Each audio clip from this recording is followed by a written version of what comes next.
G'day Nicholas, welcome to Overtaking Lane, mate. Now we had to come and have a look at Misty Mopar here, but this is the old man's car, and you've got the duties today, mate. Ready to have a run? Oh, super ready. Super ready. Now, you're normally running in your own car as well, but you've Yes. left it home today. I did. I left it at home. Yeah. Yeah. Come to run the old man's car and see what I can do. What's he running in it? He is running a big block 383 full of nitrous. I can see it's definitely full of nitrous. There's a load of tanks over there ready to go. Now, how did you get the gig today? He ran it last time. Just Father's Day special. Just hanging out with my dad, I suppose. Yeah. It's pretty good. Now, we're expecting a lot because we saw him, he was really burning the tyres off this thing last time too. So. Putting me under pressure. I like it. No, but he was having a lot of fun out here. So we expect, to see you have a bit of fun yourself. Okay. Mate, do you know what times you think it'll run? No idea. No idea at all. Hope it goes straight. Goes straight. Now, is it in a different class though this time round? Big tyre. tyre. Yeah. Ran street tyre last time, I think. So, yeah. So you got a bit extra rubber, so that might help get it down the track. We better let you go, I suppose, and let you out there because it is a time to have a couple of practice laps before you get to run it. And then I think this thing is all about just pedalling it down too, is it? There's no Do nothing. you Just can't. hold on and pedal it. No prep track. It should be a bit of fun, mate. Good. Oh, heaps of fun. Good luck today, Nicholas. Have Thank fun. you very much, Dave, and Overtaking Lane. Thank you very much. Daniel, good to see you out here, mate. We've got another Valiant, but we did have a bit of a watch of this one in the live stream last time, and we got a bit of extra time because unfortunately you had a bit of breakdown. Yeah, I did. So the week before the event here, a couple of months ago, I blew the engine up at Willowbank and rebuilt it in a couple of days. Came out here and blew the gearbox up. So yeah, I've done a fair bit of work to it in the last, couple of months. A lot of money, a lot of time. Before the gearbox went, that was running really nice. You had a couple of good runs. Yeah, I had a couple of good runs. I'm chasing a bit of an ignition misfire at the moment, so I was just trying to get on top of that, and the gearbox crapped itself, so I never actually figured it out. So I'm hoping this weekend we can smooth that out and get some decent times out of it. Now, are you running in street tyre? Small tyre. You're in small tyre, so there's a big list there. Yeah, there is a lot faster guys than me that have got a lot more sorted cars, so I'm only here just to try and iron out a few bugs. So just there's not much racing going on at the moment. So, but you never know what'll happen because it doesn't matter how much power you got. No. Out there, there's some guys out there with big power, but it's not going to do them any favours on this track, right? Yeah, that's right. So even with mine down a cylinder or two last event, it was still starting to turn the tyres about half track. So it's a finesse game out here. The track's pretty slick, so it's whoever can get it in as early as they can. Yeah. And how long you had this one? I built it about 2 years ago. Yep. Yeah, so it's had a single turbo setup on it, and now obviously it's got twins and different engine, fuel system. Like I've changed a lot of stuff on it over the last couple of years. So. And we've seen this run at Kenda as well. Yep. So, mate, well, good luck today. Thanks, mate. Have fun, I will. and hopefully you get a bit of testing in, and you never know what happens with your results as well. Yeah, fingers crossed. If the engine runs how it should go pretty good. So we'll see how we go. Just have fun. Yeah, Thanks, definitely. mate. Thanks, mate.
G'day Trappy. We're not as good this time as we were last time.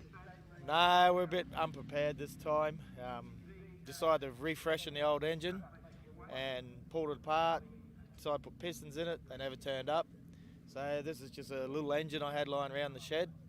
And finally got in last night. Test drive was out of the shed, into the trailer and come here. So it just did not want to play the game today. And I'm more of a driver. My brother's the mechanic and the tuner, so he's not here. We just couldn't get our head around it today, and yeah, just lost first round. Plain and simple. We don't know what it is. It's got a Gremlin in it. It's fine in the burnout, and then just plays up on each run. So we don't know if it's wiring or fuel or what. But yeah, we noticed that it could get off the line a little bit, but then after that it was just a little bit lazy. I thought that might have been when the nitrous was kicking in, but I noticed on the burnout when I came reversing back, it started playing up too, and the nitrous isn't even on then. So it's got a mind of its own at today. It's like a female. Well, with the burnouts, did you still at least get some fun out of them? That was good. It sort of helps makes it, because after you don't even have a good one test hit, at least you can take it out on the burnout, so that's good. It makes it worthwhile. And I helped a fellow HQ guy out today, snapped a wheel off, and I had wheel studs and that to help him get it back on the trailer. So it wasn't all bad today. Oh, it's good. At least you can have some win out of it. Yeah, so, that's right. And we can still drive the car into the trailer and go home and have a few cold beers tonight. And will you be back to claim the crown again next time? I will. I brought the crown. I bought a crown for him and bought it up, and I'll have to hand it over to, who do you reckon? I reckon Andy that beat me. I reckon Andy will win. And He's been very quick today. Yeah, and I'll come and whoever, I'll come back and fight for it next meeting. I think they're going to do one before Christmas, I think. So we'll put my big engine back in, and yeah, we'll come and get them. Yep. Oh, awesome. And thanks for having a chat to us, even though you had a bad day. No worries, eh? Cheers. G'day Peter, had to come and have a look at this thing. G-body. Yep, yeah, there's not many around. When I bought it, there was 3 in the country. Really? That's it? Yeah, they're a common model in the States, but not here. Everyone goes for Camaros and Mustangs here, but yeah, you can pick these up if you can get them cheaper, and it doesn't matter if you cut them up a bit or do what you want to them. Now, this is probably, or possibly, got a little bit of history over in the States as well, is this? Yeah, it came from, originally came from Texas, or it came from Oklahoma, then we went to Texas. And the guy I bought it off local, he bought it off a guy Barrett from Tulsa. Yep. And he's the commentator for No Prep Cash Days at Tulsa Raceway. And it's that's about the history of it. And a few other guys had their fingers in it. Maybe Boosted GT? Yeah, Boosted GT, so they all had it, and I don't think they really want to do anything with it, so it ended up in Australia. Yeah, now you got it without an engine? Yeah, I got it without motor and trans, so I just put an LS 6-litre combo in it, power glide, and just having fun really. It looks like it's going pretty hard out there. Yeah, well, the first time I've had it with slicks on it, so it's usually a weekend sort of, or not racer, but cars and coffee car. Yeah. So it's quite good to do something different. I've always wanted to race it, but getting the tyres on it and making it work, it's good. Will you let us in on a secret on how it went? How'd it go? What sort of time? That one was a 6.8 with a pedal and with a low launch control. We've stepped that up because I think the track's permitting that now, so we'll get up a bit harder and just see what it brings. What do you think of the actual cash day events out here that they've put on at Warwick? Really good. As I always said, this is a perfect cash day car because it's what they use in America, a lot of it. But it's got really good concept. I've got a supercharged Outlaw car that I was racing at Willowbank, and I find this a lot easier. I'm sort of not getting any younger, and it's quite good just to get in the car, turn the key, and do the business, And it's a pretty laid-back spot out here at Warwick Dragway too, isn't it? Yeah. I'll give it to Matty Lloyd. He's done really well, and I think it'll go well. The old Junkabunga cash days, it's really good. It's awesome. Well, thanks for bringing it out, mate. We'll keep watching you throughout the day. Have a great day. Too easy. Cheers.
What's up, Overtakers? We're back. We are back. A week off. That was Not really a week off, but Well, no, we did. We did a week of radial racing weekend. We did 9 and what? It was a couple of like 6-hour streams at 12 and 9, but 21 hours of Kenda. of live streaming last week. But it wasn't our usual live show. No. So that was the first time ever that we've not, since we started the live show, that we've not done a week of live. Yeah. Yeah? Yes. So 65 weeks in a row without missing a week. And then we Did some drag racing instead. we didn't really miss a week though, right? No, we were still there. We just did We were some there. drag racing. We were there. And fair dinkum, we fell on the wheel week. Mm-hmm. No wheel September. No. Is that what it was? Yeah. No prize giveaway September. Yeah. How rude. How rude of us. The big wheel. The big wheel says Mad Kiwi.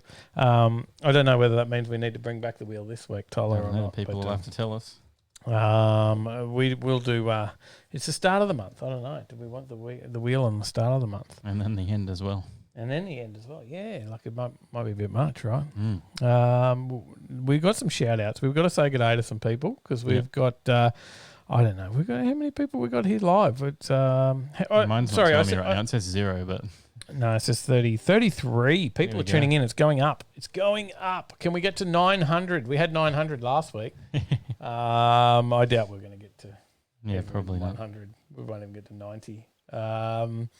But it is another week. It is another episode of Overtaking Lane. The podcast is back because that's what we did miss. Yes. We did come to you live on YouTube last week, but we missed the podcast. There was no podcast. It is podcast episode number 12. Number 12. There you go. Well done. Thank you, Tyler. Because I have no maths tonight. But yeah, what else is going on? Oh, we've got to say good day to everyone. We've got to say good day. We got Okay. Mad Who's Kiwi in the chat. Dropped 37 now. Dropped us $5. Thank you, Mad Kiwi, as well. Since I mentioned 35. 2 said, no, what's this shit? Just tuned out.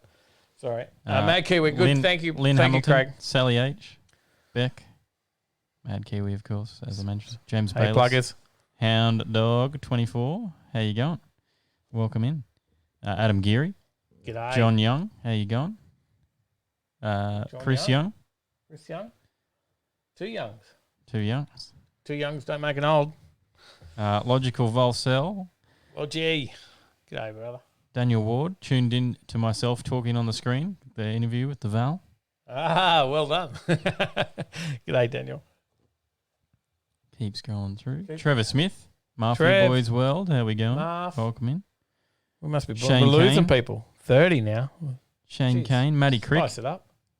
Bogan Blokes. Hey, how we going? Gary Sparkplug. Johnny Skidpig. Another one there. Jay-Z Life. Matty Crick dropped us $3. Cheers, Overtaking Lane. Thank you, Matty Thanks, Crick. Matty. Legend. Paul Holden. G'day, Paul. How we doing? Let's have a quick look here. XXJXX. JJXX. How we going? Tuned in at Kenda last week. Mate, well, With, not as exciting as Wishy. drag racing this week, but Cryptics and Mad Dad. Rob, JRM. hey, guys. Shane Fitzgerald. Cameron Excel. Rick Welch. And I think I'm caught up, yeah. I reckon you're close. G'day, Rick. Cameron.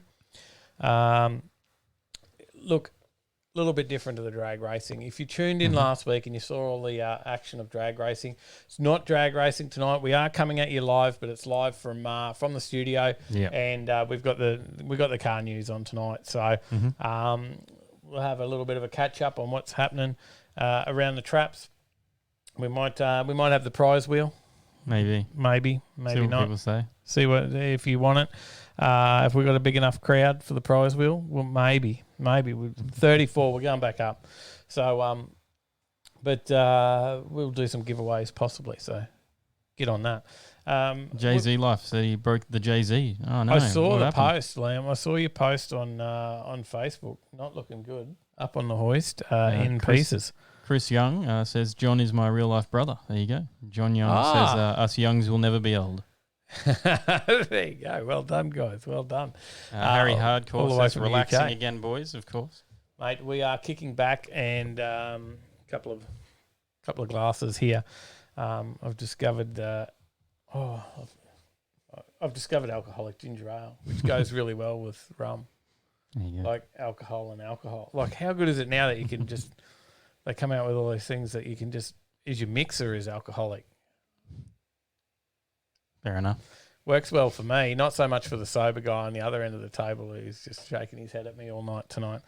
May have started too early. Custom Dream Industries. Rob, how you going? G'day, Rob. Good to see you, mate. That shed's looking pretty choice. We might have to come and do a check out on that one. So a little bit of a different episode this week. Should we mention that? Had a chat to Chris Everard from Schumacher. Yeah. Schumacher Asia Pacific or Schumacher Australia. We've been battery testing their chargers, stuff out for a bit now, and you'll see some videos coming up. We'll do some extra ones, so they won't be regular Tuesday night videos or anything. We're going to throw up some extra ones, some reviews on some of the stuff that we did. Yep. And we've got some of the gear coming to put up on the Overtaking Lane website because we really like the product. So, and we got out there and checked out his place, the Ford shed. It was hard to. Well, he didn't really have to drag me in. I like all cars. Holden, man, but it was a cool little spot that he's got, and I don't know if we really did it enough justice of what it was. Like, we missed a lot of stuff in there because after we filmed, like, there was even more stuff there, right? Like the midget sprint car and right up on we spotted, and there's just some cool shit in that shed. And big, like that was actually a bloody plane hangar. Yeah, it fits 2 Cessnas. $20 from Shane Fitzgerald. Always glad to support the channel. Thanks, Shane. Fitzy, you're a legend. You're a legend, Fitzy. Thank you. It was a cool spot for Ford Shed, and he had some cool builds going on, and it was cool how he had the family thing with the boys in there. Yeah. And he does. Although he talked about getting some stuff done front end and that done through Superformance, he does everything himself. He does all his own, welding, painting, engine work. It's cool. He loves to work on cars, and he's a little bit different. So I love driving my cars and everything. He loves building the cars, and then it's more about the build for him, isn't it? Yes. Yeah, he's really keen on the build, that side of it, and not so much enjoying the car later on. He just loves working on cars. So, which is cool. $10 from Scotty Sherrington says, "Yeah, we all want the wheel every week. Here's my spot on it." All right, looks like we might have the wheel coming. Rick Welch says, "Loved Rick Welch, killer ep, loved it. Some cool stuff in there. There we go." Yeah, thanks. This is something a little bit different. We've talked about doing for a while the What's in Your Shed series. And then we just made something happen. Yeah. And it was cool because he'd done some stuff for us and give us some products to try. So we talking about his shed and we're like, can we come and check it out and film it? So we want to know who else is out there that wants to invite us into their shed. Whether it's someone like yourself, Rick, because something a little bit different. I know you got the bikes and everything going on in your place, but there's so much around, and we're just. It's not going to be a weekly thing, but just every now and then we'll slip in an episode of What's in Your Shed. So just something a little bit different. I think it's just cool to check out, right? And then we'll have, because we got my shed coming soon. Yeah. So I've just been ripping up my front yard, haven't I? Yep. So just dirt there now. A lot of dirt out there now. All the deck's gone. Had a nice big front patio. Gone. Gone. But making way for concrete and sheds. Lynn H has dropped us $5. Thank you. That's my mum. The super sticker. Thank you. Quick mention out to Superformance. Of course, they've been in the business for 40 years. Complete car builds in-house, 9-inch diffs, independent front suspensions, as Chris mentioned, getting one done on the F truck. So very cool stuff comes out of that shop. Definitely check it out if you're in the market for a ground-up resto or just a quality show car out of there. First ever sponsor of the channel, and must be about that point in time that we're actually up to that point where we're looking for a new sponsor to take on the live show. So, so anyone interested in getting some plugs on the live show, let us know. Also, we've got to plug our own stuff. Yeah, Merch, of course, binder. all the products are available on overtakinglane.com.au. And as you mentioned earlier, it is show number 66. Live 66. And Podcast episode 12. We got... Could have been like route number... What did you call the podcast tonight? What did you call it? Could have been like returning from the Kenda bubble or something. The And radial bubble. We're We back. just called it We're Back. Could have been like returning out of the radial bubble. Johnny Skidpig says, you guys are more than welcome to rock up to my place. I'll show you the whole town. Yeah. Mad Kiwi says, come on over, Dave. Well, that's a little far. I don't think we're allowed actually at this point in time. Scotty S says, alcoholic ginger beer is the best, Dave. I love Bundy ginger beer, but I love the alcoholic stuff more. Yeah, no, I've got the Squires and with Morgans. Squires and Morgans. How good's that? James Baylor says, Overtaking Lane, you're always welcome in my shed, but I'd give it a few months. Shane Fitzgerald says, you can come to my shed, but I'm in Melbourne, so thumbs down. We can't go there. Chris Young says, haha, come burn up the UK. Yes. Oh, Cryptix doesn't have a shed. Oh, no. Well, I got one. Neither do I really. But And Rob Custom Dream Industries says, are you going to drive up to my garage? I would love to because it looks pretty cool. Is it ready? Like it looks ready on the Facebook pics I've seen. And Mad Dad's dropped us $10. Every Aussie needs a shed. Yeah, definitely. I can't wait. I'm so keen to get mine. It's like it's a hassle to work on my cars at the moment because I've got to move them all around. I've got to shuffle cars, pull out cars. You know, what is it? Move the Chimera and get the Tirana and pull out the Commodore. You know the one, Tyler. Mm-hmm. Something like that. Not that you've watched the movie, you just know that clip. Yeah, I do. But yeah, it's like that here. So every time you got to work on the car, you got to pull out 4 cars and move stuff around. So it'll be good to have the shed space to do it. It'll be awesome, and we'll have a shed space. We'll have a detailing area. I'll be setting this place up. So I'm really looking forward to that. We'll bring you the build series on that for just some extra videos to slip in as well. We got $50 from Sparkplug's 120 feet track shots.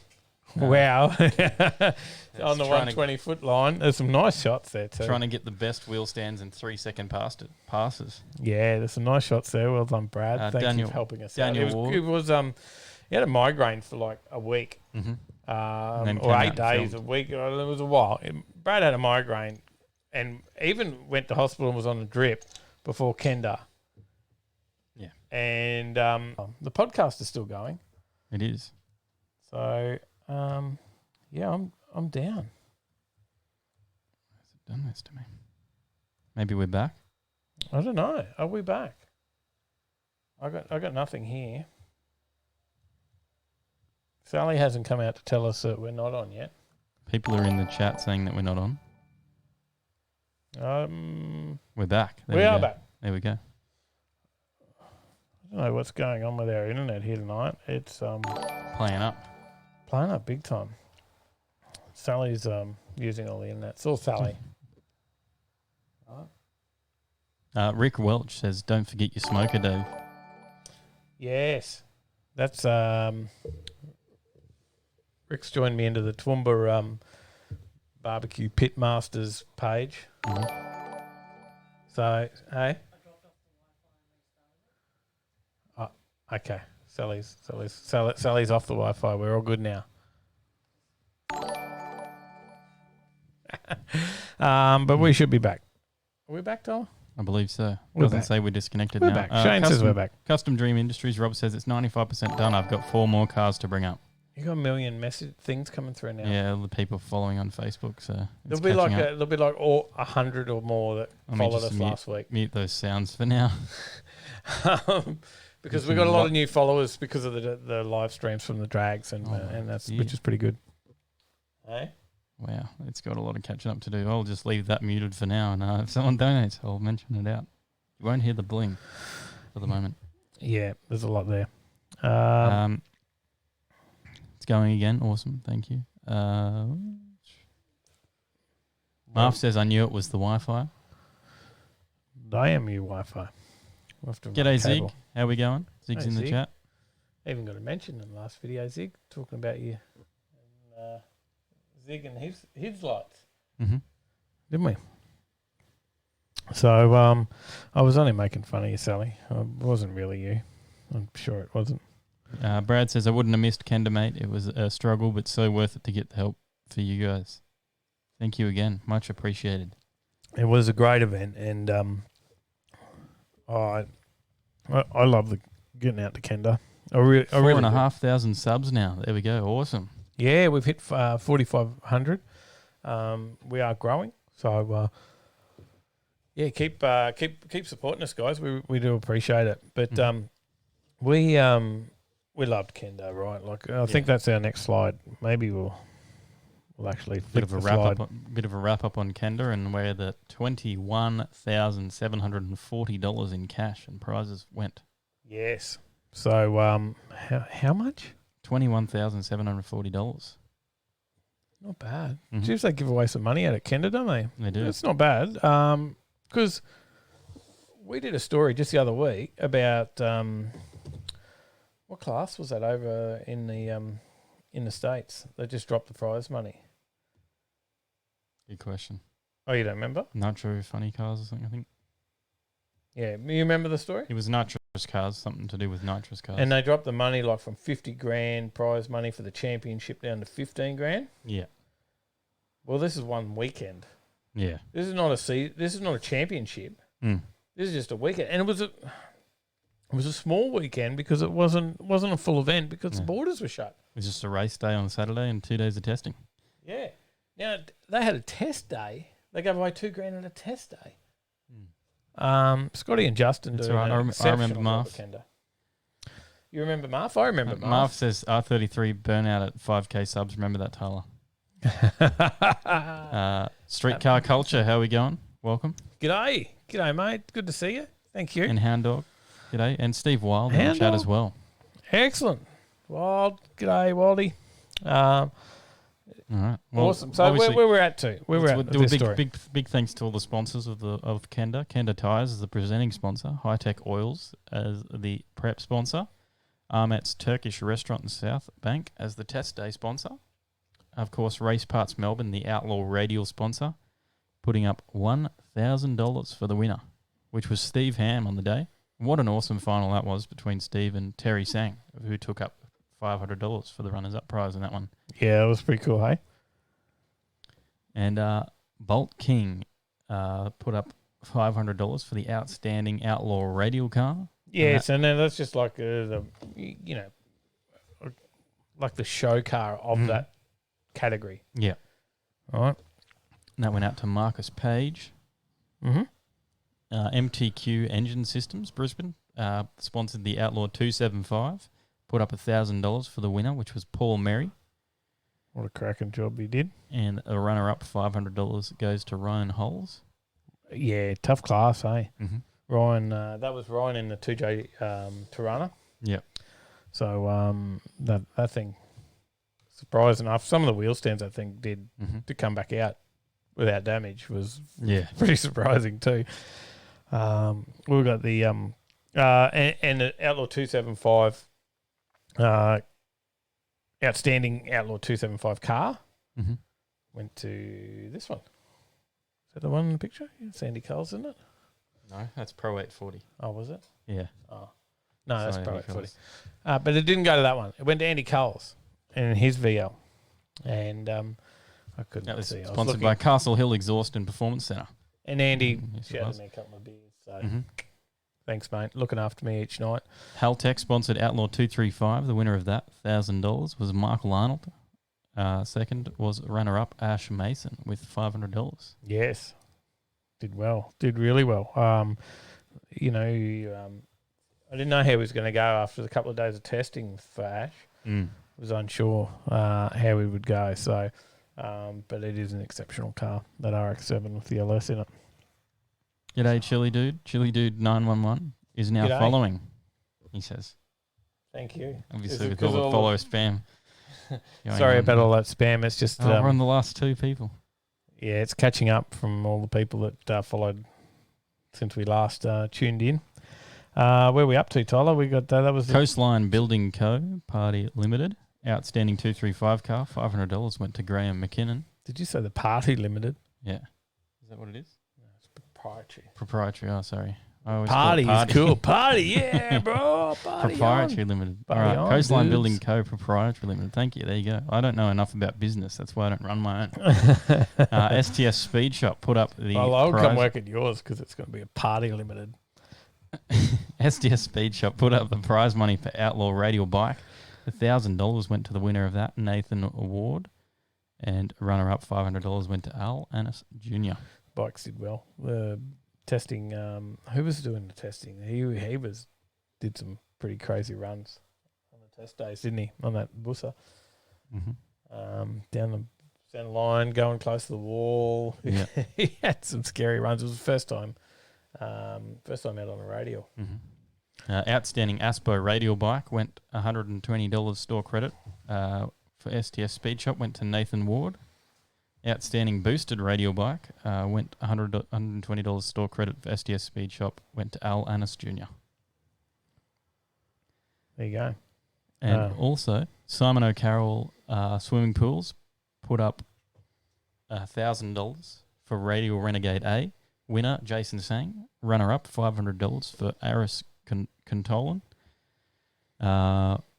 Radial Renegade B. It was good to see winner. some of these guys come up. They've been in our previous videos as well, out at No Prep and stuff, and had a chat to Jason Sang in the Tirana, which is awesome. Radial Renegade B winner, $1,000 went to Greg Trapnell. Trappy, another one. And I've been in our previous videos. Runner-up, $500 to Justin Gall.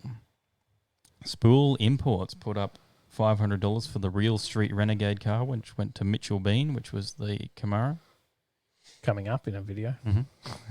Finance Next put up $500, which was Outstanding Renegade Racer, which went to Aris Contolan. And All Over Group put up $4,000. Is that right? No. Oh, there's a $3,000 for Radial Rumble A. Winner $1,000 went to Luke Hauser, who we've had a chat to before at No Prep. Lukey Hauser, yes. Runner-up, $500 went to Hot Rod Williams. Radial Rumble B. That was a cool car. Hot Rod Williams was in the rod with the Crossflow and supercharger. Yeah, that everyone loved the sound of.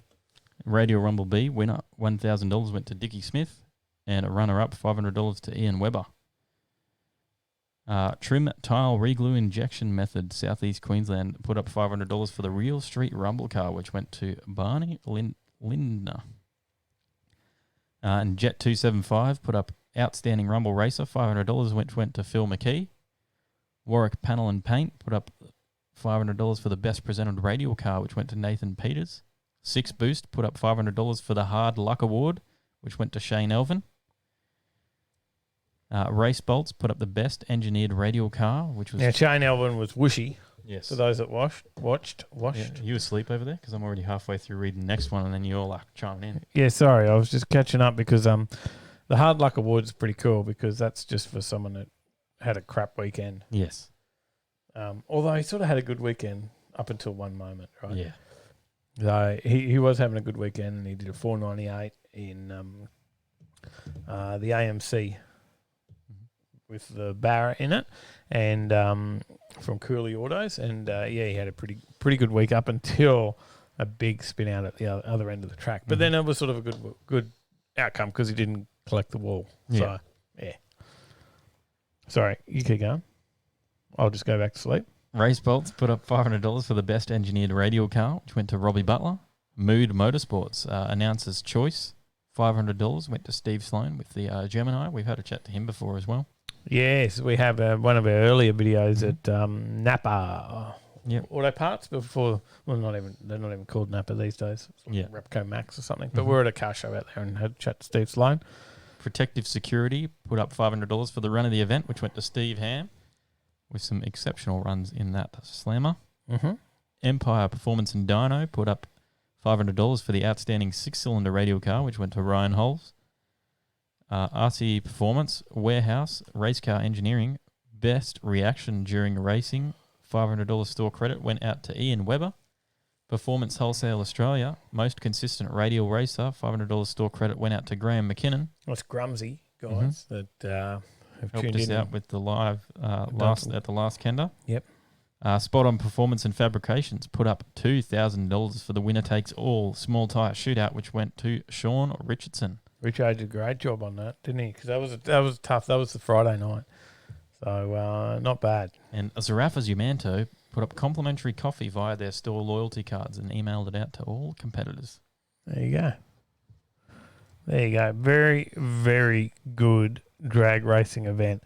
And you've just got to watch a few of these events. If you're out there on one of those guys that say, nah, drag racing's quarter mile, you've got to get on and watch a Kenda radial event and start to see why 1/8 mile is cool as well. Like, everything has its place. I'm not saying you get rid of quarter mile and do everything 1/8.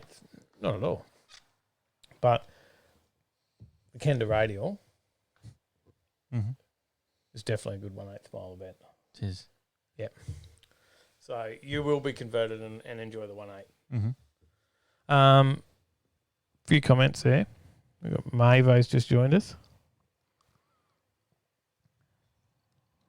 And sorry to hear that, Johnny. Our condolences go out to you for your loss of your father.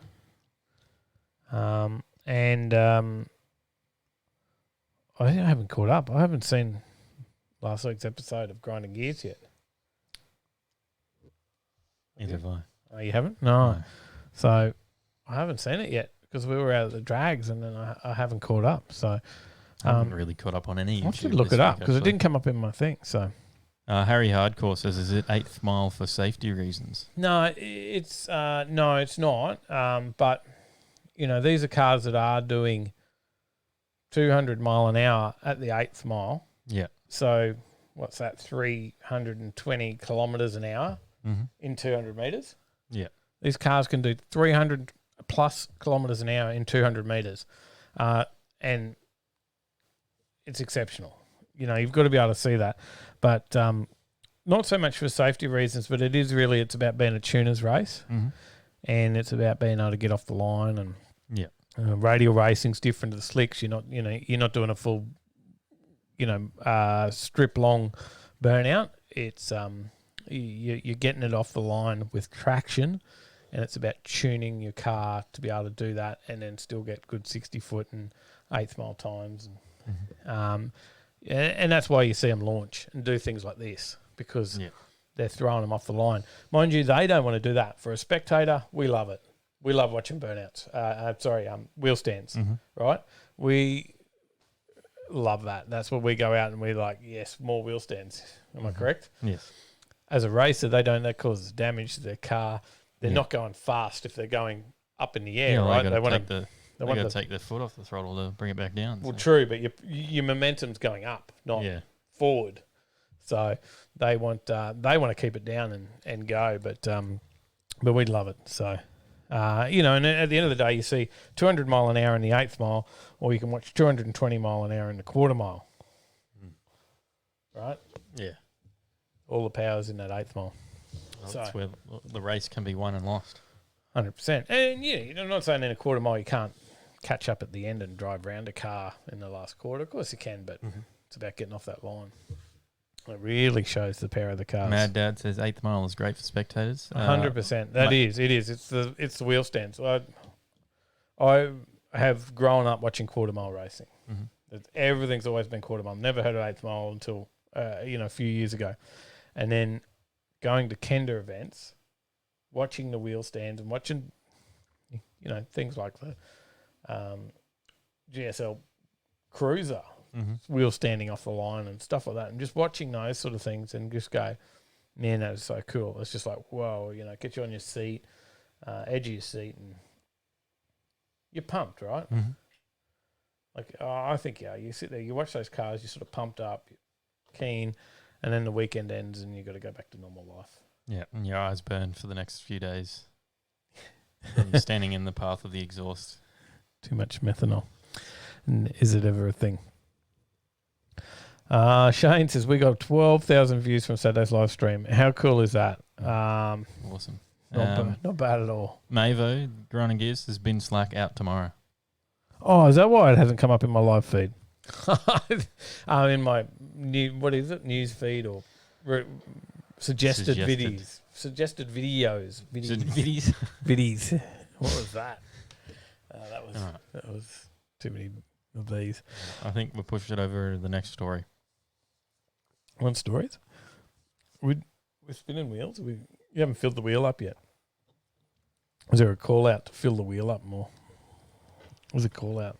I want to fill that wheel up for some prizes. There may be some, even some shirts. It's not in that view, but maybe there's some shirts hanging up in the background that we could. Mm-hmm. We could probably give away a few shirts. What do you reckon, Tyler? Yeah, I think so. But James Baylor says, and how is that a bad thing? It's not. You're just saying your eyes burn for the next few days afterwards. it's just like whinge, you know. Mavo says Jack had uni assignments apparently.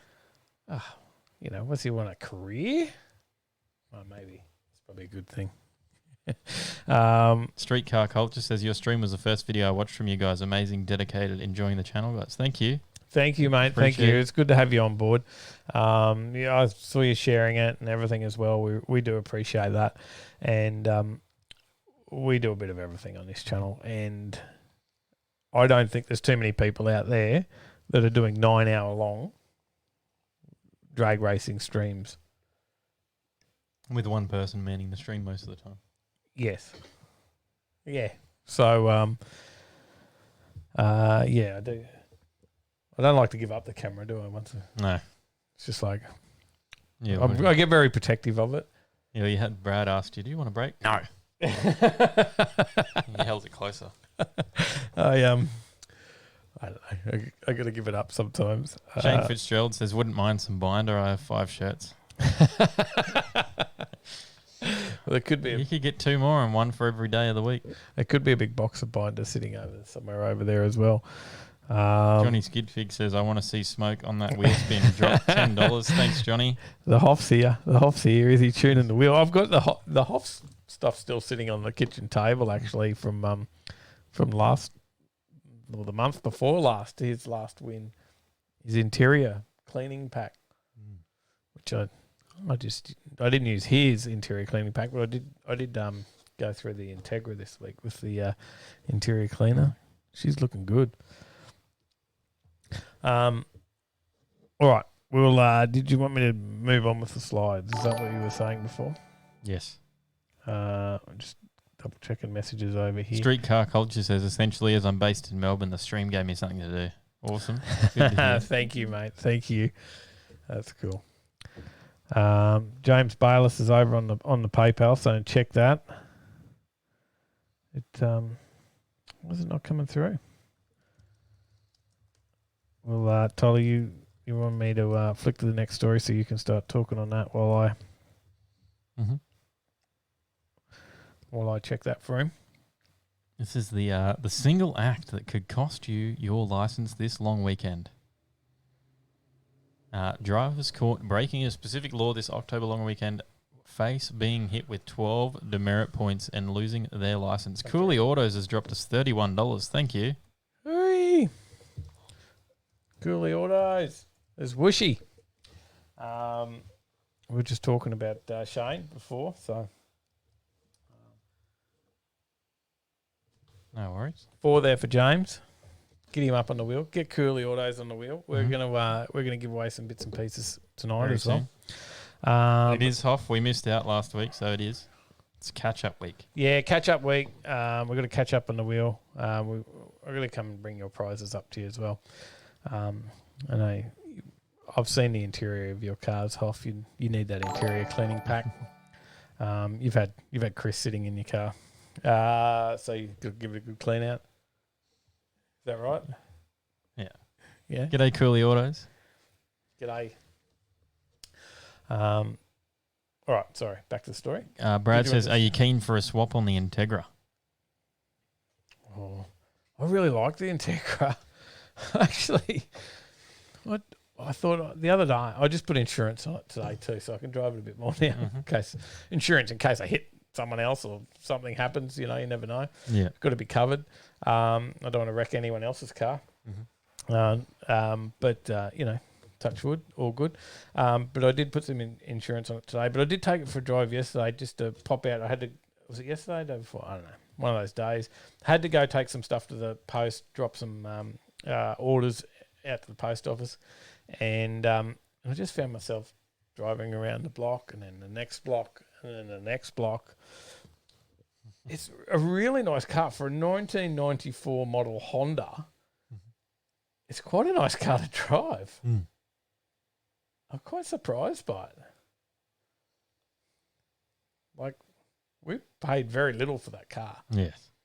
And I reckon I could flip it and make 4 times what we paid for it. Straight up. Definitely.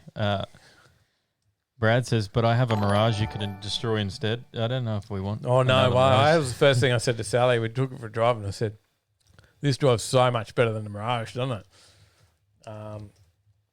She was a bit unsure, but I was Hoff's like, dropped us $30 and says interior doesn't win races. yeah. You need to just clean up after Ethel sitting on your seats, mate. Come on. Cranky Pants, g'day, how we going? I think we need to. Mad Dad says, is that sump oil that you're drinking, Tyler? It is. It is. It is. We live, breathe, drink, eat cars. We eat. Yes. Yeah, that's why there's a piece out of your HJ. New seats. Smashed them. Anyway, we're talking crap now. Quickly, let's do this story. Let's do this story. We're going to spin the wheel, give some shit away. Quickly, the Hoff says, I think we will make the wrong wheel drive challenge and nugget challenge in the next few weeks. Get a heap of teams in on it. Wendy can organise. Yeah, I'm not sure what I'm going to do the interior. I don't want to wreck it now. I'm really not liking it. It is. I'll Phil. drive it up. I'll drive it up to the shop. It is Phil. It is a wheel night. All right, so drivers caught breaking this specific law this long weekend could be hit with 12 demerit points and lose their licence if you're in New South Wales or ACT from Friday, October 2 to Monday, October 5 over the Labor Day long weekend. And people from here, locally, maybe in New South Wales because that bubble has extended, so you may be going down to Byron for the weekend. Just be cautious. Don't get hit with double demerits, right? Shane Fitzgerald has dropped us $10 and says, but cubic inches does. Streetcar Culture has dropped us $10 and says, happy to support legends that support the car culture. 9-hour stream. Crazy. Thank you, Thank you. Thank you. We're gonna give some stuff away to these guys shortly as well. Certainly are. Double demerits. That's the story. Don't get caught up. The double demerits apply for any driver or rider caught not wearing a seatbelt or anyone caught speeding, and also apply it to riders caught without a helmet. Drivers caught not wearing a seatbelt face being hit with 6 demerit points, and drivers caught with 2 unrestrained passengers can incur. I think they needed to check their spelling on this. Can incur 12 demerit points and will lose their licence. This will also be the 3rd time the mobile phone detection cameras have been used over a holiday period. Drivers caught using their phones will be hit with a fine of $457 and 10 demerit points. Don't do it. Don't do it. Yeah, no, just be cautious. So, new story there. Be cautious of double demerits. Phil's dropped us $21.76 and says going for a sticker. Woo! We've got some new stickers. We do as well from On Point Media. Send us some stickers. Must be time to spin the wheel. What are we giving away, Tyler? Don't know. What do you reckon? We got shirts. We got binder. We got stubby holders here. We got. Why don't we kick it off with a big one and we'll go straight for the shirt? Superformance shirt. Yeah, we can kick it off with the Superformance shirt. Hang on.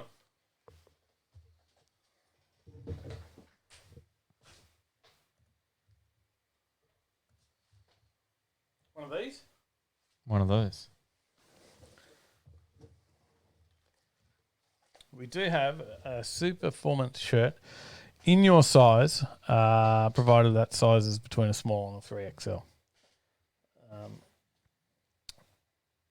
But we have a Superformance shirt from the guys at Superformance. I'll send that out to you direct. We'll let them know. We'll send them your sizes. They will send you a Superformance shirt covered with their sponsors from Rides Down Under. And they're a comfy shirt. We wear them all the time. right? Mm-hmm. We Good do. chat. So, what are you doing? You're playing different, spinning it, changing it up. Colours. Oh, changing it up. Superformance shirt is everyone happy with the choice of giveaway here? I hope so. Phil says can't even see the names on my phone. There's so many. Yes, there is a few. We've got to give this away. Let's do it.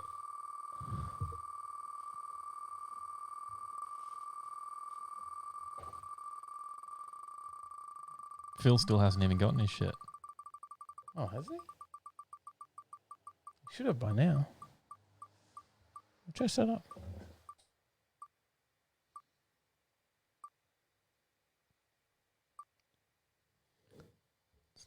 Ticking down slowly. Ooh. Spark plugs. Have you got a? I don't think I've got a Superformance shirt yet. That's I don't like, think so. What a big Ooh. Well done. Shirt going your way for Beck or Brad or one of you guys heading your way now. Look, there it goes. Over to you now. Not that one. It's actually one from Grant over at Superformance. Mm-hmm. That's just our demo model. Steve Wilds dropped us $10. Just a small one this time. Thanks to you guys Thanks, and Sally Steve. for a great channel, and thanks to everyone for a great community and growing. Well deserved. Thank you. Thanks, Steve. Steve's been around with us for a long time as well. Phil says unless someone at work claimed it. If we did send it to Golby's, it was addressed to you though, but I'll hit Grant up, just make sure. He was away in South Australia, but he said it was all sorted, so hopefully it's all good. Maybe he's here. I don't know. I haven't seen him in the chat tonight. All right, another story, and then we'll do another giveaway. The Hoff says fanfare was on point. It was pretty good. I like that, actually. I think that's the best one yet. Mm-hmm. I didn't even Surprised have no the one stories complained open. that the music wasn't there. WA drivers have been warned to remove radar detectors from their cars or face a $1,200 fine from October 12.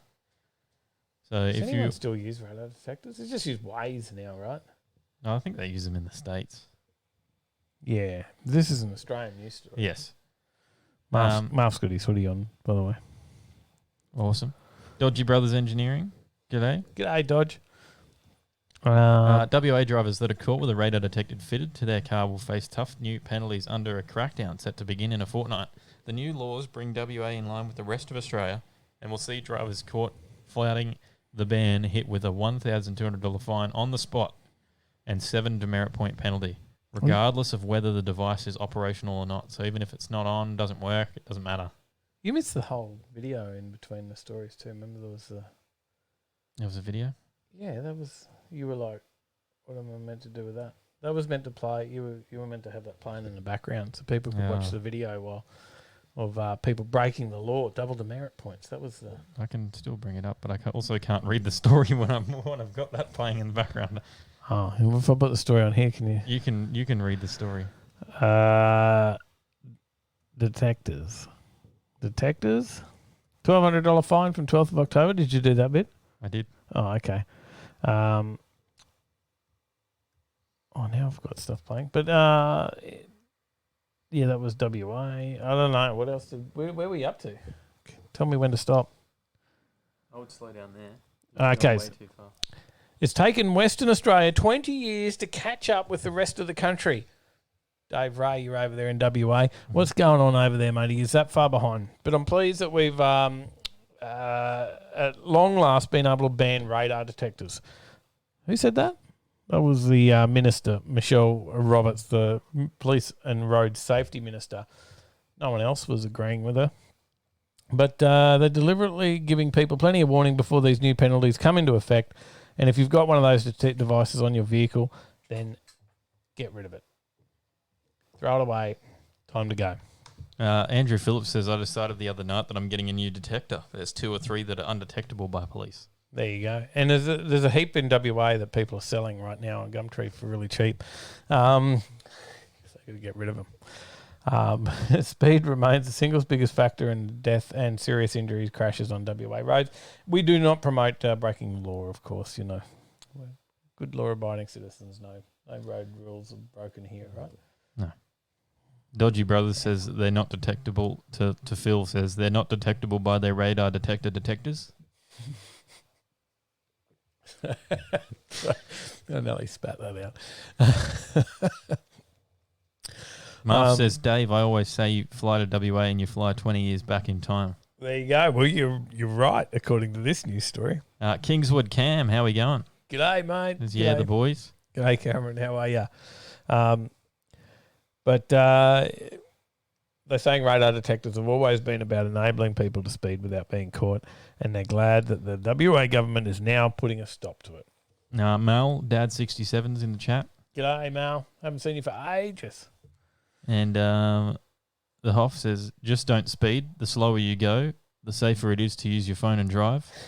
I don't think that's how it works. Yes. Well, trying to use your phone and have a beer at the same time while driving is always difficult, isn't it? Yeah. So, and then, racing, trying to street race on the phone with a beer is just insanely difficult. You'll never win that way. Huh? Probably not. Probably not. Is it, maybe we should just back it up with a giveaway. You reckon? Yeah. Do you want to give something else away? We can. You can pick this time. Well, I'll make it difficult. Let's just give away a stubby holder. Oh, I need I need my list. I haven't been right. I've got to write down. Well, you better go and get it because I I'm already spinning. I don't want to have to watch it back and find out who won everything.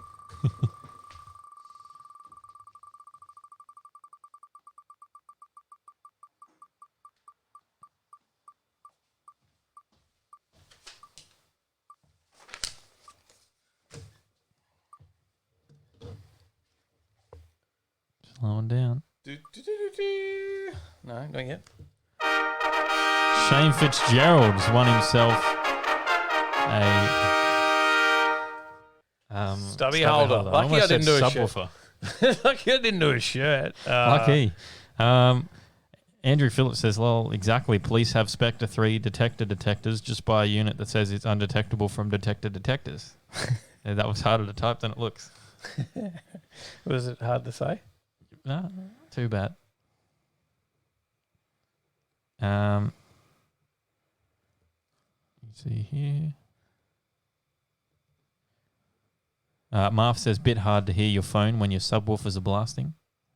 Streetcar Culture says, can use your phone while you're waiting for the boost to build without NOS.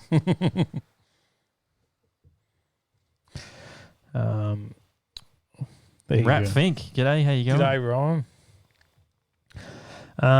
So we've got some more big news. Some big news. Junga Bunga Racing, g'day. Matty. First video over there on the channel. Check it out. Yes. Jump over there. Actually, it's not his first video. Well, the first video talking about car and it's the first proper YouTube video. Like, I guess the others are YouTube videos, but this is like an episode. Starting the channel off. Yes. Mal's dropped us $5. Thank you, Mal. Thanks, Mal.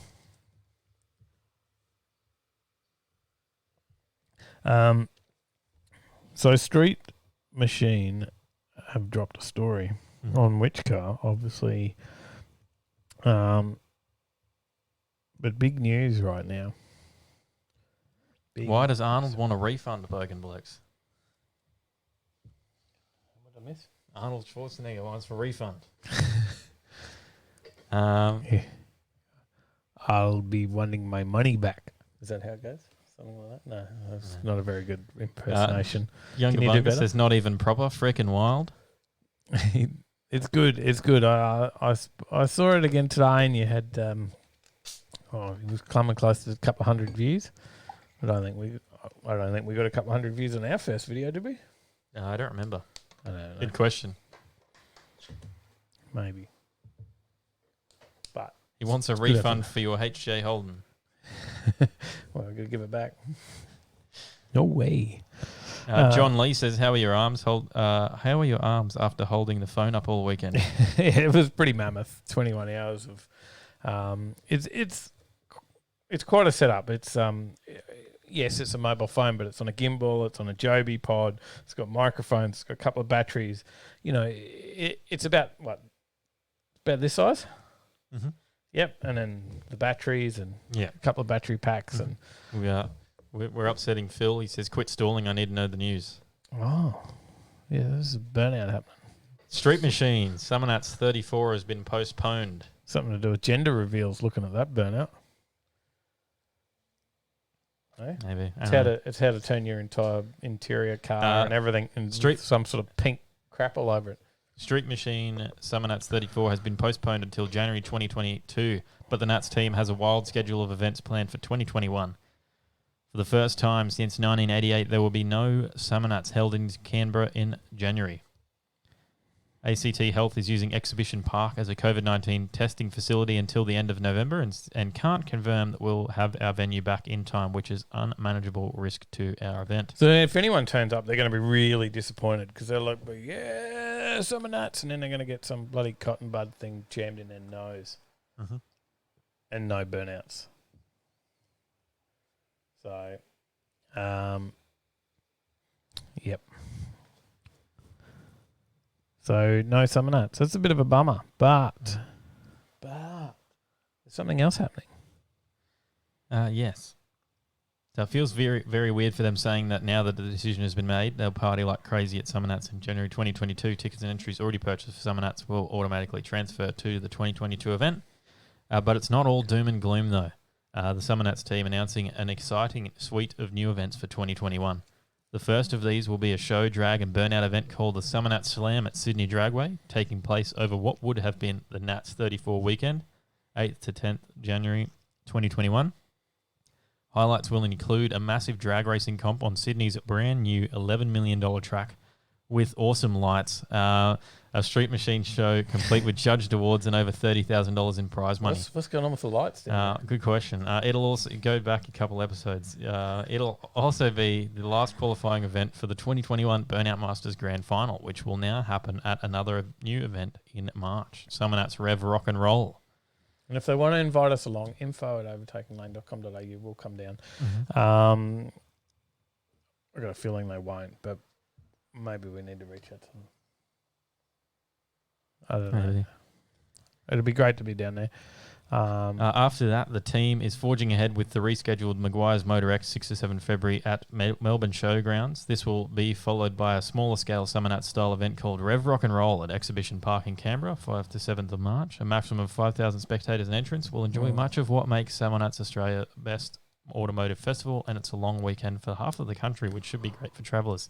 It's probably going to make it difficult for us to get there. They're only allowed 5,000 people per day. So we go, and then all of a sudden there's 4,998 people allowed to go, right?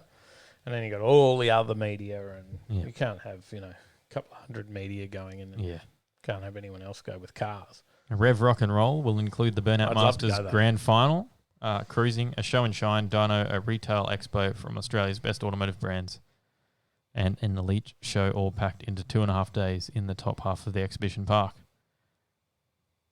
After that, the team will head to Rockhampton over the Easter long weekend, 2 to 5 April, for the inaugural Rare Spares Rocky Nats. And with over 350 entries already, plans are well afoot for the Red Centre Nats in number 7, 3rd to 5th September. There was a few people. It looks like I saw Fitzy. Comment just disappeared, but the Fitzy, he was his first time going. We've never been to Summer Nats. No. So we'd love to get. The Skid Pig has to wait another year to send it. Mad Dad asked what's username. It is Jungabunga Racing. Mm-hmm. So it is what you see. He's probably in that. You've seen him a couple of times with the no prep, having a chat to him. Yeah. And about the long roof as well. So Jungabunga Racing, go and check him out. Fitzy's Dodgy Brothers says would really suck if you booked accommodation already. It would. That is a point. Mm-hmm. So I wonder how. Andrew Phillips says summer wrong wheel drive. Well, that could work too. Jungabunga Racing says road trip test and tune October 10th at Warwick Dragway. We'll be there. Road trip 2022. Yeah, Mavo. I think that could be done. Maybe we need to. It'd be cool. Actually, that would make a good video if we did like a few people wanted to get together and we all head down together, right? And Mhm. like maybe document the trip as well, not just walking around Summernats that however many other people do, but maybe the trip of, us and some regulars and Mm-hmm. just hanging out and doing a cool road trip. Darcy went in 1994. It was a little epic. Well, it was a different event in 1994. Mm-hmm. So, not quite the police state that it is these days, but things get a bit crazy too. How fast if Junga's retired on his YouTube money yet? Youngers is waiting on his Street Outlaws invitation. Yes. Mavo says I'm in. Maybe I'll be in, definitely. All right. I think we head over to the next story. Our weekly, necessity, of course. What is Motorex? Says the Hoff. What are we moving to? You're keen to get onto this next story. One thing we always talk about every week. Summernats? Electric cars. No. Electric cars are to increase the government revenue, of course. Of course they are. Critics of electric cars say they get a free ride by avoiding fuel excise. A new report argues the opposite. Is our mate in his Tesla? Mm-hmm. He's filling it up. That's generally the way you do it. Is it? Yeah. Fill it up with petrol in your Tesla? Fill it straight up. You reckon he was confused there or what? Potentially. He's like, why doesn't it go in this plug? As debate continues to rage over whether electric cars should be subsidised or taxed in Australia, I almost said in New Australia, a new report has suggested their uptake the new Australia. It's Australia without Summernats. The new Australia. Could help, not hinder government revenue once economic and societal benefits are taken into account. Societal. What was that word? Sorry, I can't read. Neither can I. I got nothing on that. But I can't even see the words. The report that was conducted by a consultancy firm EY and commissioned by Australia's Electric Vehicle Council seeks to examine the suggestion electric cars unfairly benefit from avoiding the government's fuel excise, a tax on fuel and petroleum products that is put towards the maintenance and expansion of Australia's road infrastructure and goes into consolidated revenue. The report acknowledges that the average electric car imposes costs on the government estimated at $5,879 in lost fuel excise revenue over 10 years, as well as $8,585 lost GST revenue that would have been spent on liquid fuels over 10 years. However, the report claimed despite a combined $14,500 in lost revenue over 10 years. Thanks. You made that really hard to hear myself then. Sorry. I thought you muted me. No. I was just pressing buttons. I was just working out how do you get the things back up here? What do you mean? Oh, you press this button. Oh, yeah. Okay. However, the report claimed that despite, as I said, combined $14,500, an electric car that replaces a petrol car delivers a net government revenue benefit of $1,370 or an overall net societal and economical benefit of $8,763 over the same 10-year period. So the report claims that benefits from electric cars, such as an increase in discretionary household spendings because of the lower running costs associated with electric cars, or a reduction in direct health impacts from particulates, can counteract the revenue lost from the fuel excise exemption. Sorry, I couldn't find EcoBoost. EcoBoost. Oh, because you've just got it named as Sound One. Sorry. Aaron Hirschhausen. Hopefully I got that right. Hi, guys. Big fan from Adelaide. We'll be there for 2022. There you go. Awesome. The Burnout Bastards. That sounds better than Burnout Masters. I like that. That's heaps better. The Hoff was at Summernats in 2001. 2001. The only thing with Summernats is that you don't have quite the respect for the cars there. That, regardless of the event, I think there needs to be respect for people's cars. Mm-hmm. People down there don't give a shit. It's like, do a skid, and if you don't, they throw a beer can at it. Yeah. That's a little annoying. Mm-hmm. But other than that, it's a great event. There was nothing about the electric car story though. I was still on the last story. That's right. Maybe we should just give some shit away. Shane Kane says if you buy any used car in Victoria, they gouge you stamp duty tax. It's ridiculous. We get the same up here as well. And I'm not sure what the stamp duty tax is like, the differences.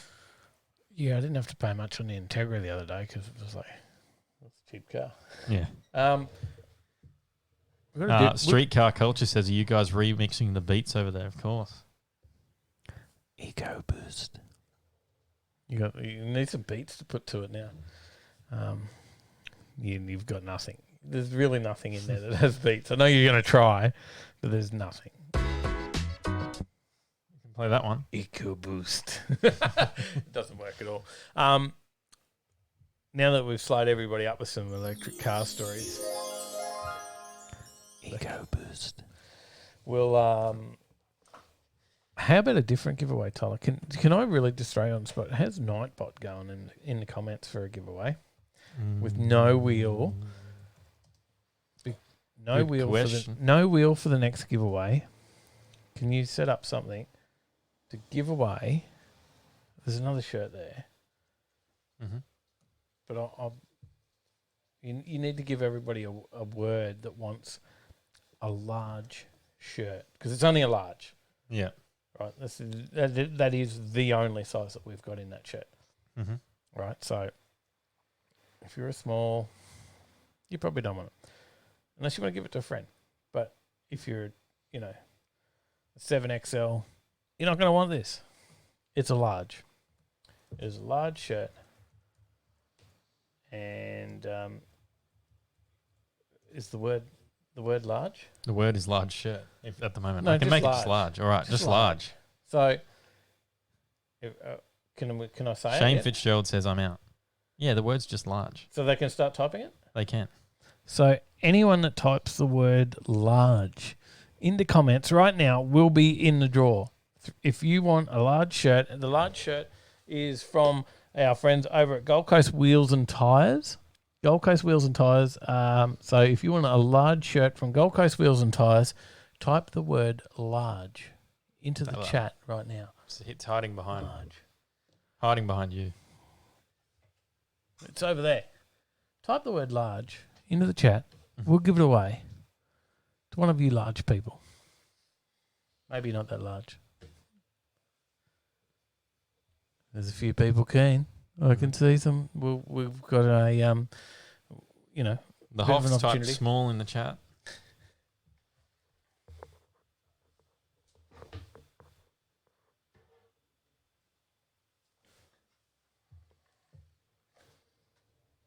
Nice shirt there. Nice shirt from the guys over at Gold Coast Wheels and Tyres. Mm-hmm. Look at that. Smart from Andrew Phillips. I think he is a large, isn't he? Come on, maybe he's a medium. He's only a little guy. There's a shirt there. You want one of these? In a large. We'll send it out to you. Dodgy Brothers says, are you calling me fat? Maybe. Maybe I am. I don't know. But how are we going? Have we got a timer on this? Is there still people typing the word large? Andrew Phillips is putting the letter L in the chat. That does not count. A little? Does not count, little Phil. You're now large Phil. Just hang that here somewhere. Oh. Shouldn't have knocked that over. Whoops. Trevor Smith says medium now. Thanks, Manshake. I'm getting close to a large. Streetcar Culture says face for radio, mate. Definitely. Dodgy Brothers says, lol, well, if the shirt fits. Well, that must be about time. Is there a counter? Is there the countdown timer? We're going to draw it. Then we got the Darcy's typed humongous in the chat.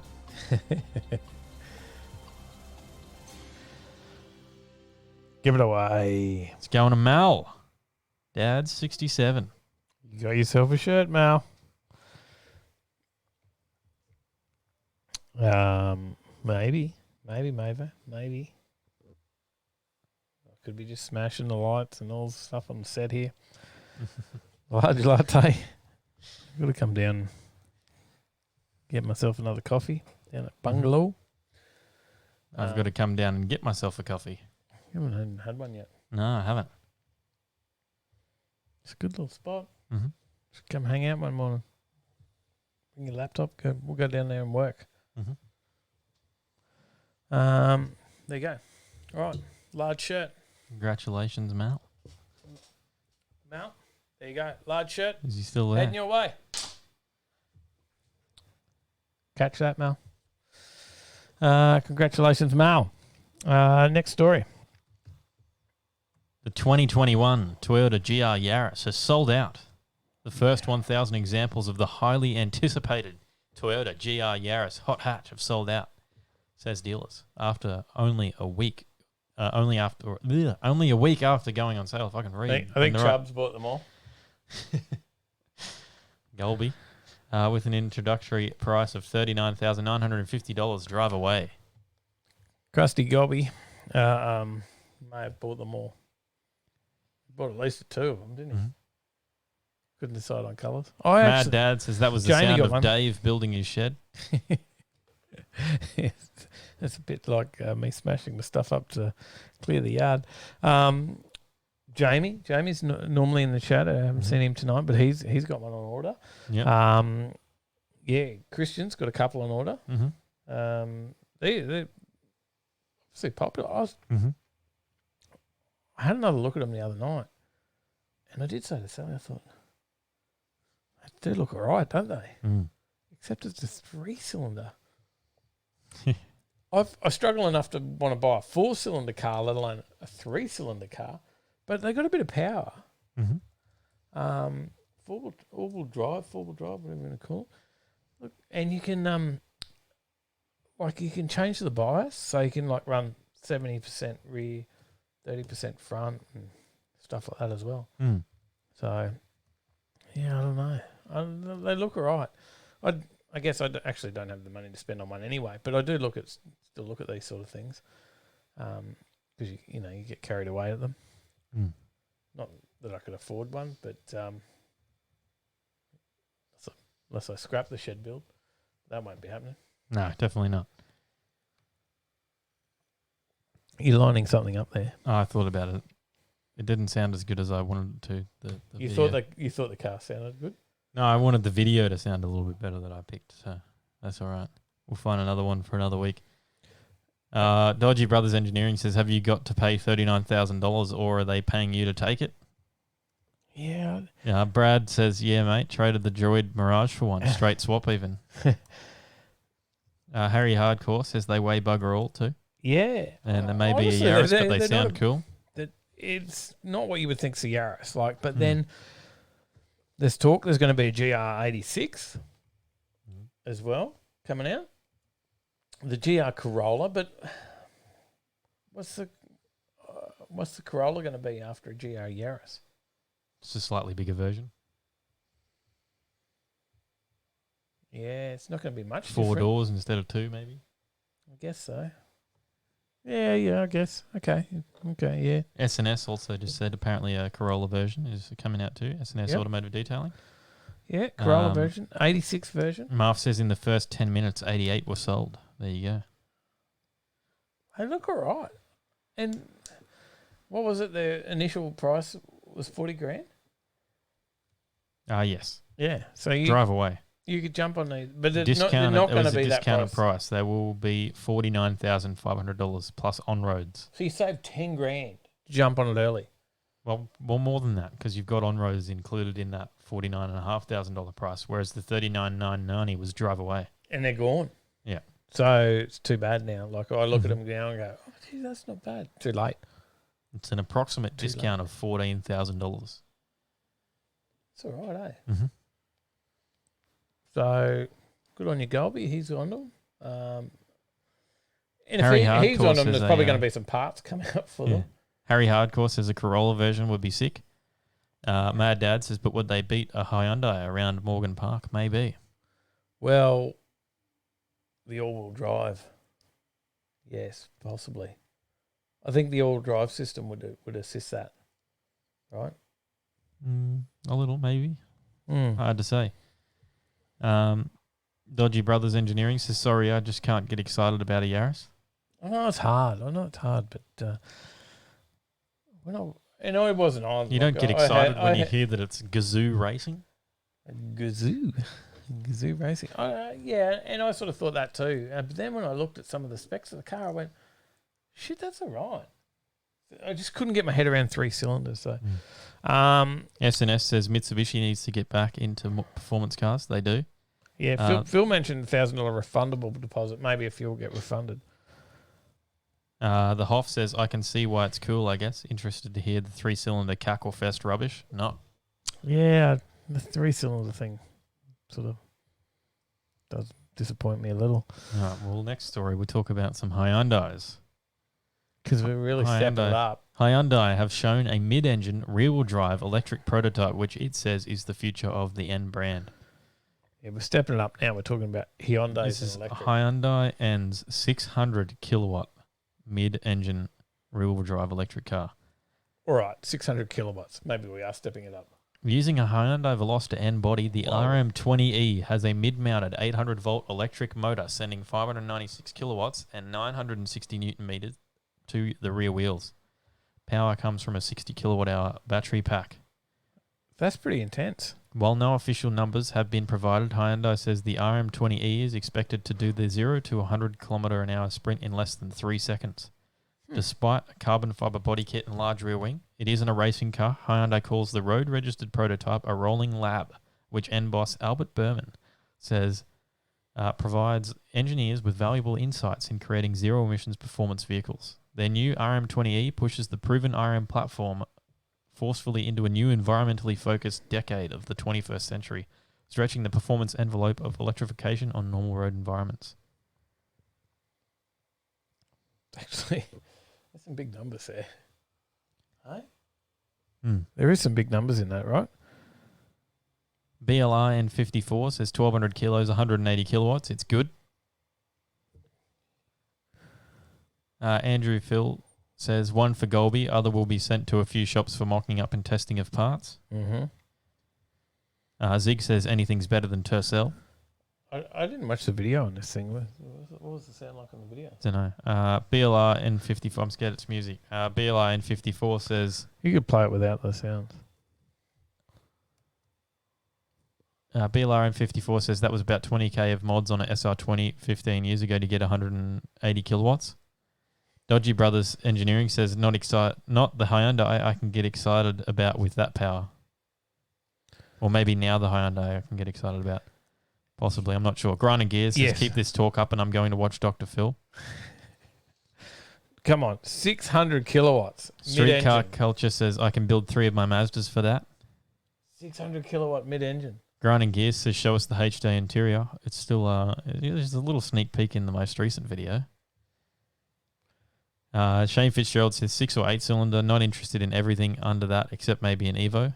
That's, yeah. Look, I'm totally with you. Tyler likes a few of the different 4 cylinders, I guess. You'll have to say that again. I said you like some of the 4 cylinders, I guess. But for me, it's always been 8 cylinders. All right, here we go. Have you got the video in the background, or have you agreed with the sound? You're okay with it? I think 600 kilowatts is impressive, right? Yeah? You can talk over it. Maybe I should kill the sound. No, you can talk over it. I'll do it low. There we go. Yeah. Well, 600 kilowatts, it is pretty impressive. Very, very interesting. Shane Kane says smoking your tyres does not equal zero emissions. Well, by this video, it doesn't look like it's smoking the tyres. It looks like it's doing a pretty good job of keeping them going. What's the horsepower number? Let me. What's the horsepower number? No idea. You're normally the one who's good on the conversion for me. So I'd say 750. I don't know. Let's The Hoff says is the wheel gain now too. That's 804. There you go. 804 horsepower.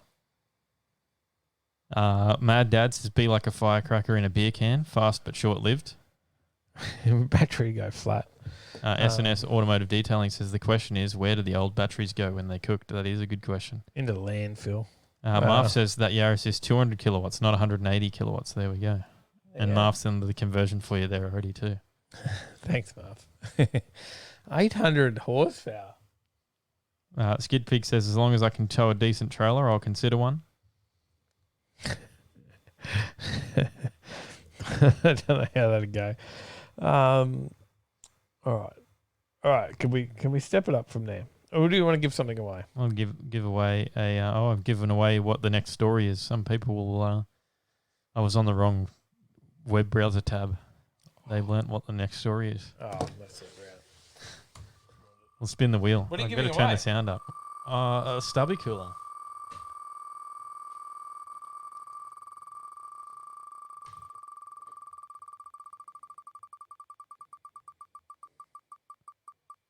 Zig says, what good is a quick car without a soundtrack? Exactly. Slowing down. Oh. He's done it again. Shane Fitzgerald takes away a second to stubby cooler. You're doubling up. Well done. You're doubling up. You'll be able to line them up like I do. Gets the buy two. Buy two. Oh, saves me postage. Thanks, Fitzy. Saves us $10 postage. Dodgy Brothers says, Pretty good, not man. just the horsepower, but remember the electric is 100% torque at 0 RPM. That is true. Yeah. Who said that? Shane Fitzgerald says, go again. Do you want us to give away the stubby to someone else? Do you want us to give away that stubby cooler to someone else? Because we can, if you like. Double stacked. Because, we got a few extras because I'm drinking out of Junga Bungas. No prep stubby holders.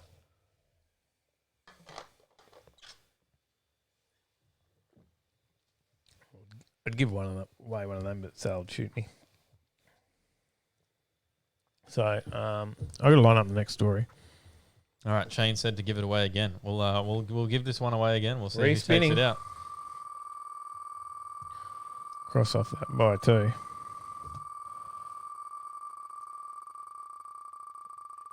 Who's it going to be? Pretty sure he wanted the binder.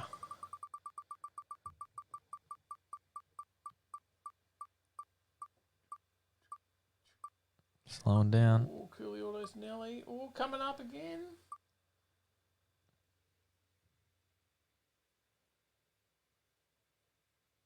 Cooley Autos. Cooley Autos getting the stubby holder. It almost tipped over on the fill. Stubby holder for Whooshy. Congratulations. Marv says it was around 1,000 newton meters of torque in that Hyundai too. My name is Jeff in the chat says work. Say it again. My name is Jeff. That one. Mum says you can give away yours, but not mine. Does that mean I can use yours? Because All I right. gave mine away. Well, as some people may have noticed, the next one was a What was the next one? Cadillac. Is there life after Holden? GM trademarks Cadillac for Australia. What's going on there? I don't know. Maybe you can tell us. No, I got nothing. I just threw stories up and threw them into slides. I didn't actually have. The a look at auto them. giant GM has lodged a trademark application for the Cadillac brand in Australia, sparking a faint glimmer of hope that there could be new life after Holden in our market. The trademark filing was submitted to the Australian Intellectual Property Office on August 31, 2020, and was submitted on behalf of General Motors LLC in Michigan, Detroit. It's not the first time that the Cadillac has been associated with our market either. In 2019, a Cadillac CT5, the brand's mid-size luxury sedan that is pictured behind me on the screen here, was spied testing in Melbourne. That never eventuated, though, and neither Holden nor the Commodore exist in Australia any longer. Now it must be pointed out that the trademarking of a brand is no guarantee of a launch, with manufacturers also using the system to protect their intellectual property in international markets. Cars Guide, which is where this story is from, understands that the key players that would be involved in local conversion of left-hand drive products are yet to hear of any plans, and the brand more broadly is not poised to make any immediate announcements. Would you park a Cadillac in your driveway? BLR N54 says 6-litre supercharged, yeah. Anything else? WTF, twin turbo 6 accepted too. James Baylor says another way to try and shove their useless POS into this country. What part of what part of that there shit and F off? Yeah, I don't know. Harry Hardcore says CTSVs maybe. Ratfink says Caddy makes a nice car. Yeah, I don't know. I don't know. Well, I guess Rat's used to them over there. Streetcar Culture says you have to respect electric vehicles. May not like it, but it is the future. That's true. It's going to go that way, right? It'll be our daily at least. Mightn't be our weekender, but it's going to at least be your daily at some point. I guess for some, maybe not everyone. But then again, maybe it will, because I think the issue is range, but then they got stuff coming out now with like 800 and 900 kilometre range. Yeah, there's more range than fuel. Anyway, next. Viper. The Dodge Viper. The story behind the name from carsguide.com.au. The Viperidae, or Viper for short, is among the most aggressive and lethal family of snakes in the world, making it a fairly apt description for what is often described as the most dangerous sports car ever made, the Dodge Viper. Maybe you can take it away from there. It's not hard to see why the Dodge Viper earned such a description when you consider that the original model's 335 kilowatt, 664 Newton meter, 8-litre V10 was backed up by 0 driver aids. You got nothing. No traction control, no nothing. No ABS, whatever, blah, blah, blah, blah. And next to no real safety features either. First generation Viper was released overseas in 1992 without traction control, as I mentioned, airbags, anti-lock brakes. The roof was made of canvas. The windows were made from vinyl using zips to open and close. Even at a standstill, the car was unfriendly, with some owners reporting burns from the side-mounted exhaust as they got out of the vehicle. Let's have a look at the vehicle. Put it up on the screen. Something like that. There you go. Where are we at? In short, the Dodge Viper was not built with safety and accessibility in mind, but rather for brutish and raw performance. So it was quick too, with power delivered express to the rear wheels via a 6-speed manual gearbox, sending the low-slung and lightweight yank tank from 0 to 100 in just over 4 seconds, and onto a top speed of around 290 kilometres per hour. The drag strip, standard Dodge Viper, recorded a quarter-mile sprint in 12.6 seconds. Mm-hmm. Very respectable. Yeah. The origins of the Viper then trace back to the late 1980s, when then Chrysler president Bob Lutz decided the company needed a hero car to compete with the rivals Ford and Chevrolet. Mr. Lutz, a hugely influential figure in the automotive world, assigned Chrysler's head of design, Tom Gale, to develop a 2-seat sports car with a powerful engine and a manual gearbox, which was taking inspiration from 1960s sports cars such as the Jaguar E-Type and the Shelby Cobra. The engine was developed with help from Lamborghini, which Chrysler had owned at the time, and as was much of the Viper's exterior design. With these credentials, it's little surprise that the original Dodge Viper was such a hit amongst petrol heads, and it wasn't long before Dodge began updating the model. In 96, the second-gen Viper debuted a removable hardtop and glass windows. It wasn't until 2003 that the car received a significant overhaul, though. The third-generation model brought a sharper, more modern design, while outputs were increased to 373 kilowatts and 712 newton-meters of torque with a new 8.3-litre V10. At this point, the Viper was available in both convertible and coupe body styles, and modern driver aids and interior tech features were more prominent. The 4th-gen Dodge Viper hit the US showrooms in 2008. Do you have any updated photos, like extra photos? No. All right. I didn't go that far. Introducing a 447 kilowatt and 759 newton meter 8.4 litre engine, which was developed in part by McLaren Automotive. By the time that the 5th generation hit the stands in 2013, the Dodge Viper was a thoroughly modern supercar with a comprehensive driver assistance suite and creature comforts like a 7-inch multimedia system and audio by Harman Kardon. The Dodge Viper was discontinued in 2017 due in part to dwindling sales. However, overseas sources have claimed that the model was cancelled because of its inability to comply with tightening safety regulations. So Trev said he thought that Mustangs were the most dangerous sports car ever built. Probably right. But Johnny said only the crowds, only the spectators, only the pedestrians. My name of Jeff is looking to see if there's any KE20s for sale. I think the Hoff's answered there, but the Hoff will know where they all are. Phil said he'd love an old Viper, not too pricey either compared to the others. Dodgy Brothers Engineering says they're trying to recreate the AC Cobra. That way. Dodge Durango, SRT Hellcat says... Rat Fink. Anyone remember the old Viper TV show? Says Little Phil. Do you? No. You wouldn't. You don't remember the new one. No, you don't remember anything on TV. I don't either, so no. I don't watch any TV. That's probably my problem. Streetcar Culture says Viper, Drool. That's pretty cool. Johnny knows of it, hasn't seen it. Chris Young says he was picked up by an RT10 whilst hitching when he was 20. Mm. There you go. I've never heard of the show, Phil. Never heard of it. So, another auction car. I thought you were doing an auction prize. Highly modified GDHO Phase 3 Falcon was passed in at auction. We're talking some of our barn finds here, are It we? was a wild but incomplete GDHO survivor. It failed to sell. The 1969 Boss 429 Mustang makes $222,000. You know a little bit about Phase 3s, right? You know of them, yeah? Yes. No, there was one in the movie. Yes. But they used the fake one for the stunts. Well, they used, just the GT,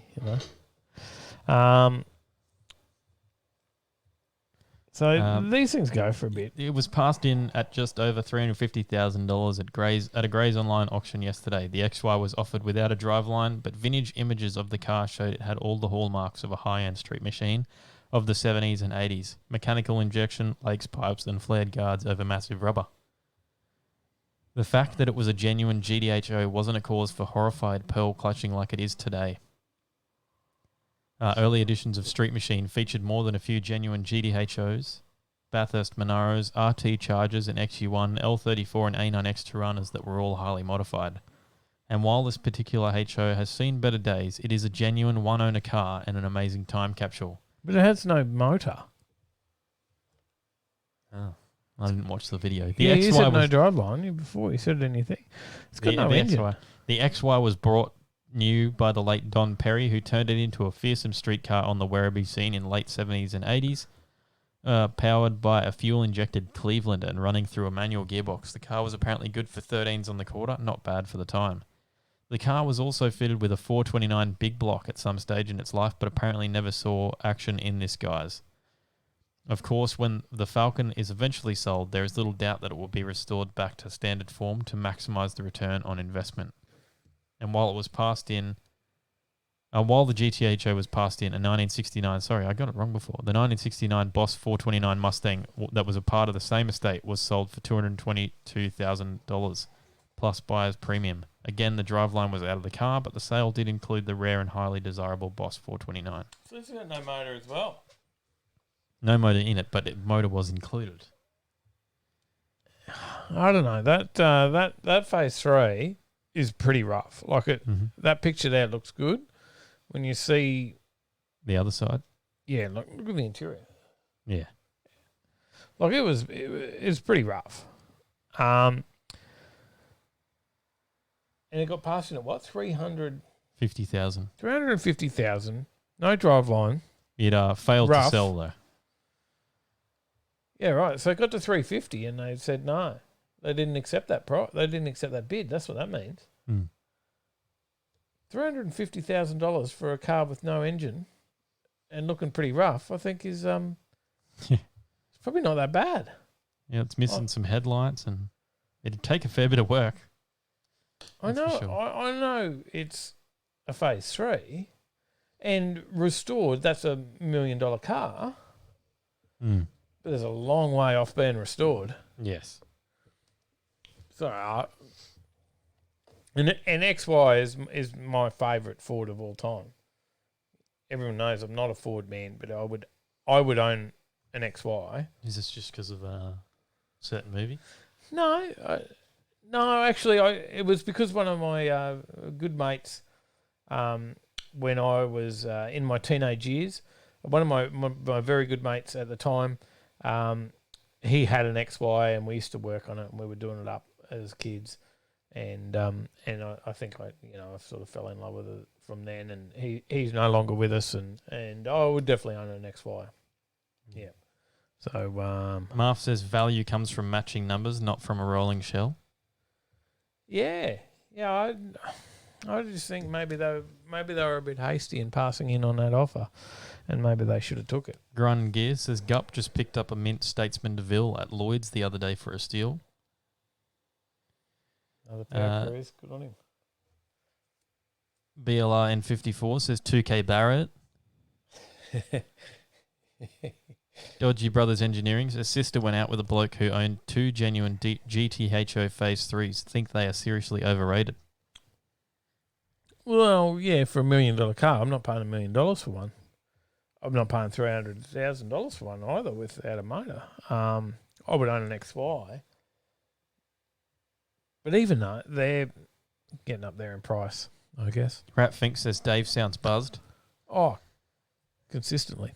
Grunt and Gear says, would it be green, Dave? Green is nice. Yeah, I don't know. They should have took the money. What else have we got? We got some barn finds here as well, mate. The genuine HDT VK Brock Blue Meanie Commodore shed find up for sale. This Group A HDT VK Commodore has been unearthed in a shed with just 44,000 kilometres on the clock. Shed or barn finds are all the rage at the moment, and the latest abandoned beauty to be uncovered is a genuine Group A HDT VK Commodore, commonly known as the Blue Meanie. It's right up there with the A9X SS Tirana and the XY Falcon GTHO as one of the most recognisable and replicated Aussie muscle cars of all time. But this one is no replica, and it's for sale. Just 500 examples were built by HDT for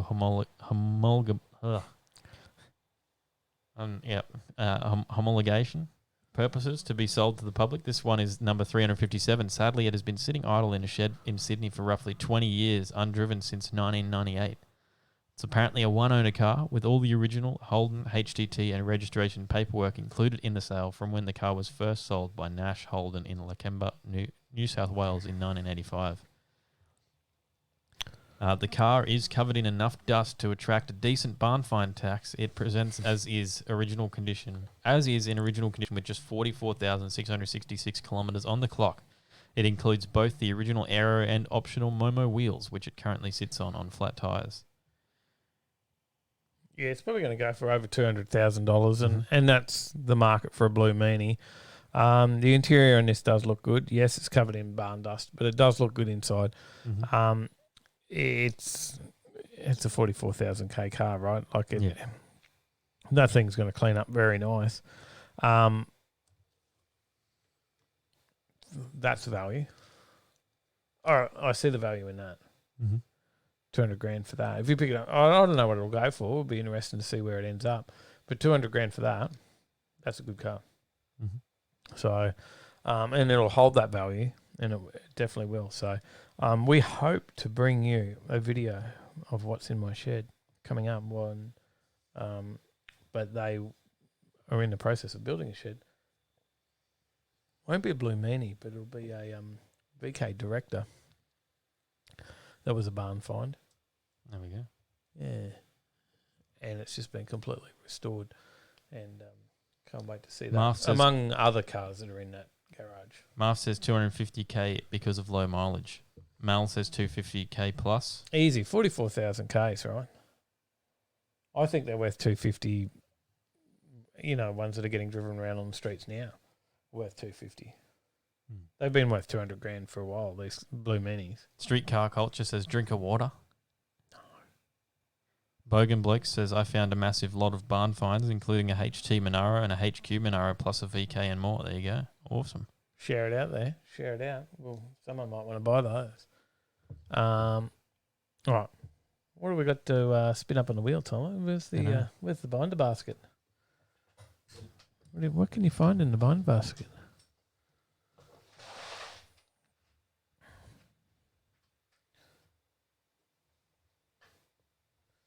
What have you found? No, not that. Not that? No, I'm not joking. Bit of premium car shampoo, and it smells really nice, this stuff. To go on your blue mini. Because it's blue. Let's switch over to the wheel screen. We're going to spin up some binder. This one's for you, Shane. See if you can take it out. You did say you wanted some binder, so...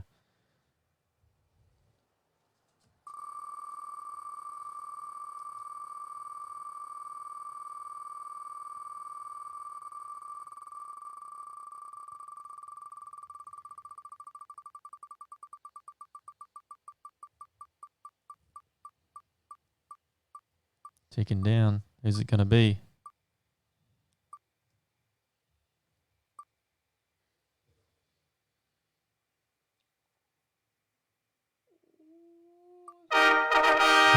Oh, that click. It was like the last click.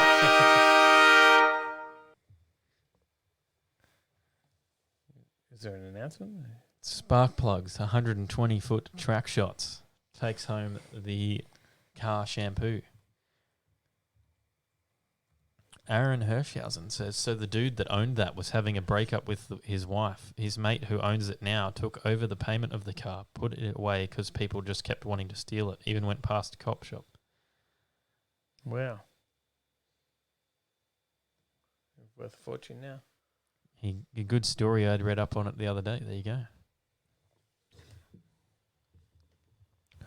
All right. Well done, Brad.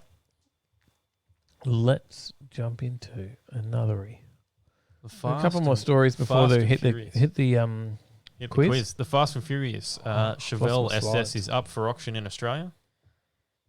One of Dominic Toretto's main cars. I think we talked about this last week. Did we? We weren't here last week. The week before that. Maybe I just read it in Discord. It was in Discord. I thought we talked about this already. I'm having a look. Maybe we didn't. Maybe I don't think we did.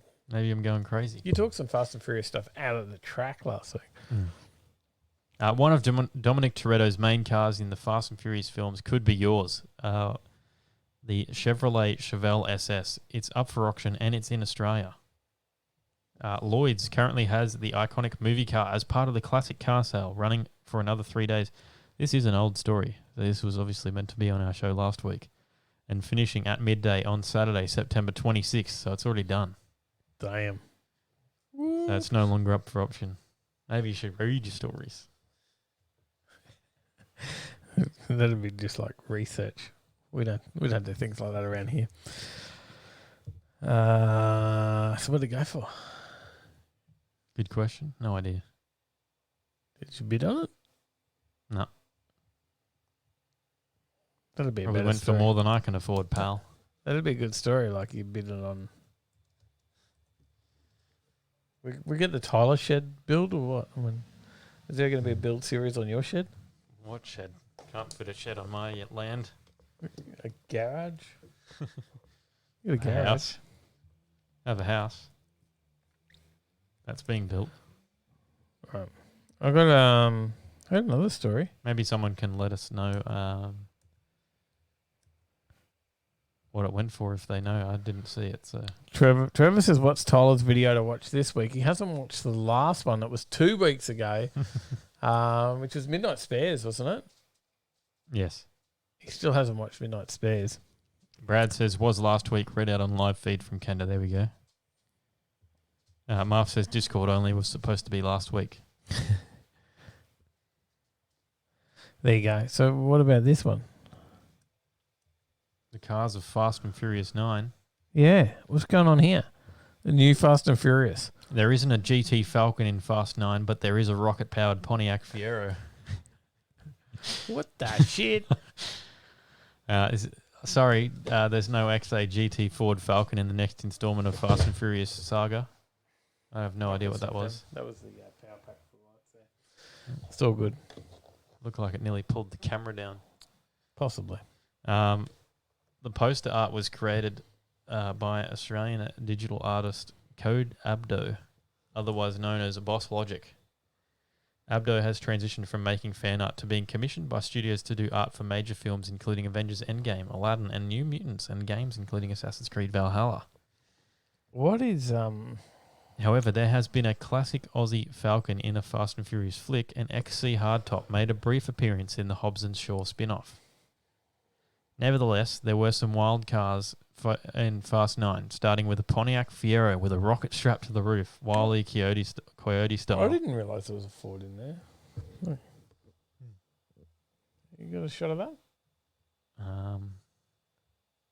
Quick flick to that.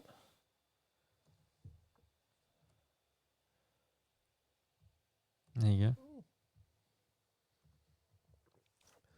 Fast and Furious. Gone with the dogs. Long time ago, for me. Mm-hmm. You grew up with Fast and Furious movies, and Yeah. and I loved Fast and Furious 1, the original. That was a cool movie. 2 was pretty good as well. It just went. We got a bit too full on. Just went to crap. Well, he went far-fetched now. That's the problem. Oh, yeah. Like, even in the original ones, it was already bad enough that they changed gear. You listen to the cars, it's like a 12 or 13 speed gearbox in those cars. Try 26 maybe. Maybe, but it was still good flick, in the original ones. But it's just been so killed off for me for a long time, and it's just they need to just let it die, right? Let it go. Let it go, guys. Let it go. Scott Sherrington says, I like Fieros. Shane Fitzgerald says, can I have some binder? Fitzy wants more binder. Jessam's Tedstone says, nothing goes as fast as my paladin with a Lightfoot potion. The chicken coop. And that went for a ridiculous amount of money. $309,000. Dominic Toretto gets to drive both his signature 68 Dodge Charger and a 707 horsepower Dodge Charger SRT Hellcat widebody. We've also got a Mustang Shelby GT 350, which is driven by John Cena, who plays Dom's brother Jacob. And the character Han, who died in Tokyo Drift, is back in a Toyota GR Supra.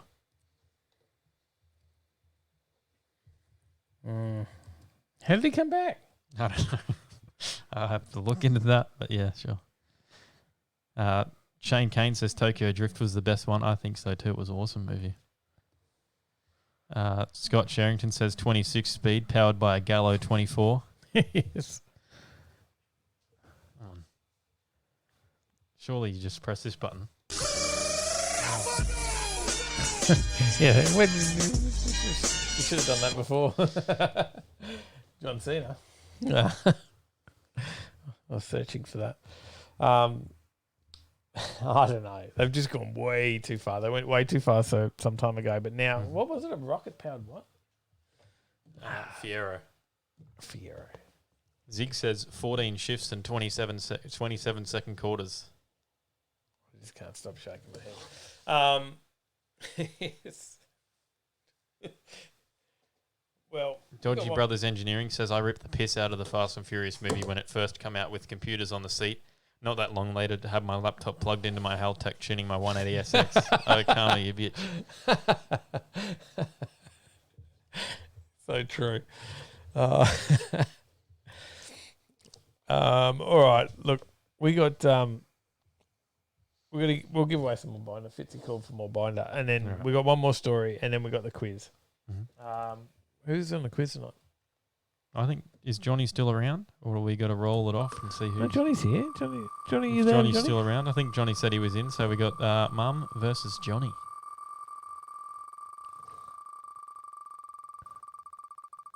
There's one What that are you you'll giving agree away? with. Streetcar Culture says running on empty over Fast and Furious. What are you giving away? Binder. I'll pick it out in a second. It's Binder, but I'll do a little bit of a lucky dip and see what we get. Those little last second tickovers. Cooley Autos takes away Double some ups. Binder. What are they getting? What are they getting, Tyler? Binder.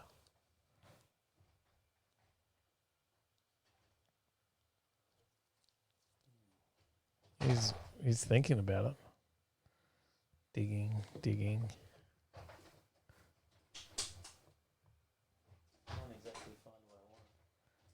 Yeah, we might. think we have any in stock. We've run out. We're getting low on stock. We need to top up the binder. There's a new Samba wax out too, so we'll get some of that on the site for next week. Samba wax. We've got to get that on there. Oh, I've got to try it out, actually, to be honest. I've seen the results of it, and it is impressive, but I haven't used it myself yet. So we do need to use the Samba wax. Probably go some The Samba wax is a little bit all-purpose cleaner, I think. It's an awesome product. I use it quite regularly on the Skyline because the exhaust soot just doesn't want to budge. Just write that down. Streetcar Culture says running on empty over Fast and Furious, something you'll agree with. 100%. I might even watch it tonight. Johnny's here. All Shane right. Fitzgerald says, I had my chance and blew it. Brad says, keen for Samba wax. Yeah, I've seen the results. It looks Harry Hardcore says, Dom RX-7 in the first one had SR20 noises coming out of the exhaust. Terrible. Well, just terrible because SR20 noises for a start. They just Sure. SR20 noises are terrible. Trevor Smith says they won't stop till they're racing walking frames. Scotty Sherrington says, no, they're filming Fast and Furious 34 right now, Trev. It's about that. Mavo's off. See you, Mavo. Thanks for tuning in. Time. We got a story. We got We another do story. have a story. You Oh, can, sorry. you can take the lead on this one. I Need one moment. Okay. We've got a. I need to do my slides. Hang on. There you go. Now you can see the slides, Tyler. But gun-toting driver in Iowa. How do we say that, Ron? He took the law into his own hands anyway. This is a Melbourne driver opened fire outside of Macca's because he was tailgated by the mafia. By the mafia boys' world, maybe.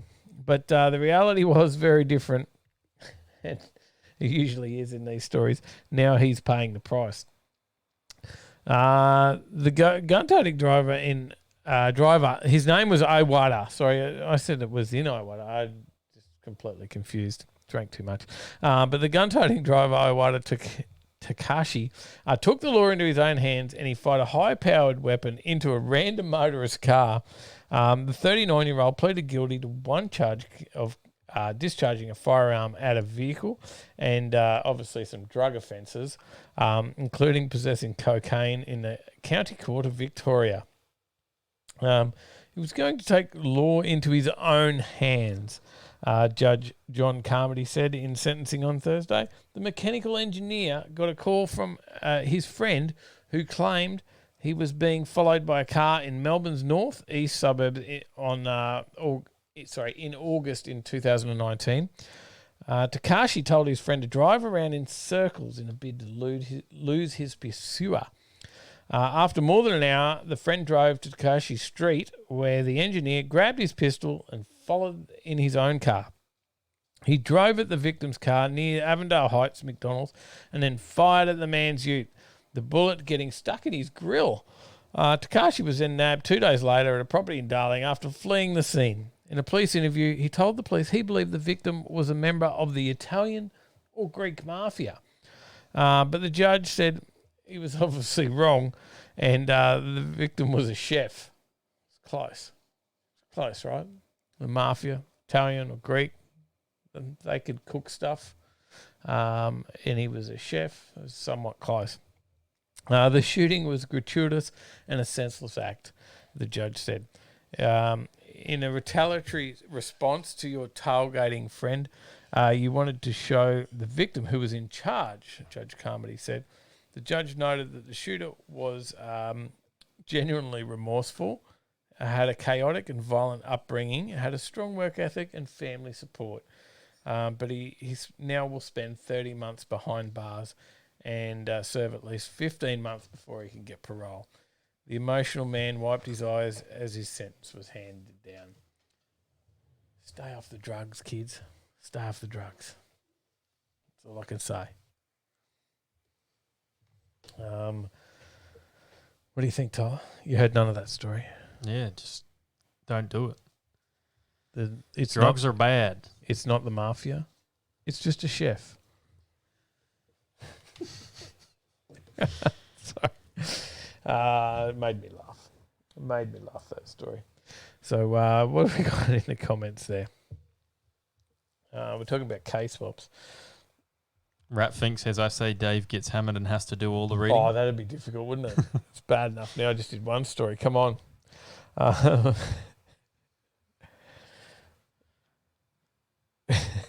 Sorry, I was just reading back. Shane Kane says, did you make Dave a coffee? Why would we need that? Streetcar Culture says, I think there are a few members on the books with this wheel. It is just random. Some weeks it's like straight up just gives it to everyone. We had a week there where it just gave everything to Hoff. That's where that joke's come from. Hoff tunes the About wheel. the Hoff tuning the wheel. All right. Well, we've got one more there. One more what? Overtaking Lane shirt. Oh, prize. I thought you meant another story. I was like, have we? Because I got nothing. Drugs are bad, okay? Um, We got one more on the wheel. We got an Overtaking Lane shirt. I've got to change up the music for this one to everyone's favourite. That's the Marv Hoff music. Yeah, it's everyone's favourite though. I might turn down the time. It's a little bit long right now.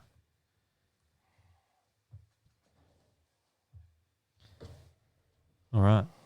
We ready? It's time. Everyone's favourite music.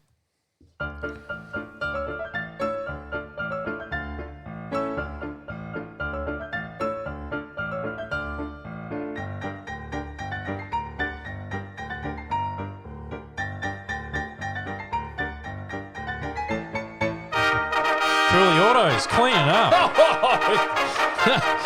New wheel tuner. We've got a new tuner. Cooley Autos. Congratulations. They cleaned up tonight. First week on the wheel and taking home some prizes. And OTL shirt. Cooley Autos. Well done. Congratulations. Over to you. Well, to be don't- true, Marv, they can bypass this as well and just go straight to the Overtaking Lane store. This is wow, that's what you have to fight 8 weeks for. Be lucky to bypass this.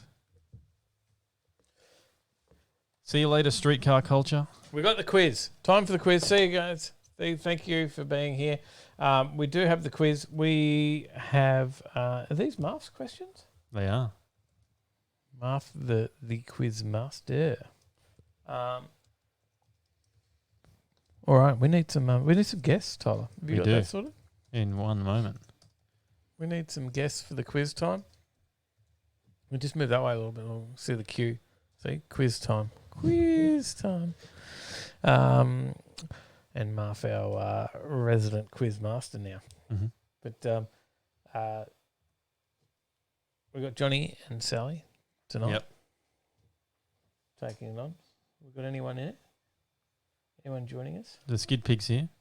G'day, Johnny. Yeah, I'm here. How you guys going? Very Hey, well. mate. Hey, mate. Tough couple of weeks, mate. But hopefully we'll make it better. You might get a win tonight. Yeah, well, we'll see how things go. You could be. Yeah, it's been tough. Could be the new. You could be the new carryover, mate. Oh, well, we'll see. I'm actually at the in-laws' place at the moment, so we'll see how the Wi-Fi goes. Ah, there you go. There you go. I can hear some shouting in the background. Ah, just hang on. We'll set her up. We'll hang on.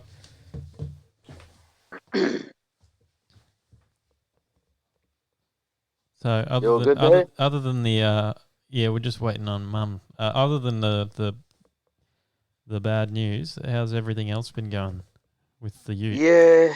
Have you? Oh, you probably haven't had much time at the moment, but yeah. Yeah. Well, this week here I'm actually being up in Maryborough. There, well, that's where our parents and that live. And yeah. Last week I finally got the correct adapter plate for the motor and gearbox. That was on Friday. On the weekend there, as you've probably seen on the Discord, I've painted up the extractors. I did see that. With high temp paint. So looking good. I did try and keep myself busy, but yeah, again. Distraction's good. Yeah. And actually yesterday and today I've actually been cleaning my dad's car. It's a Toyota 98 model Toyota RAV4. Not a bad little rig, this thing. Few little scratches here and there, but he lived out bush, so it's understandable. Could have been expected.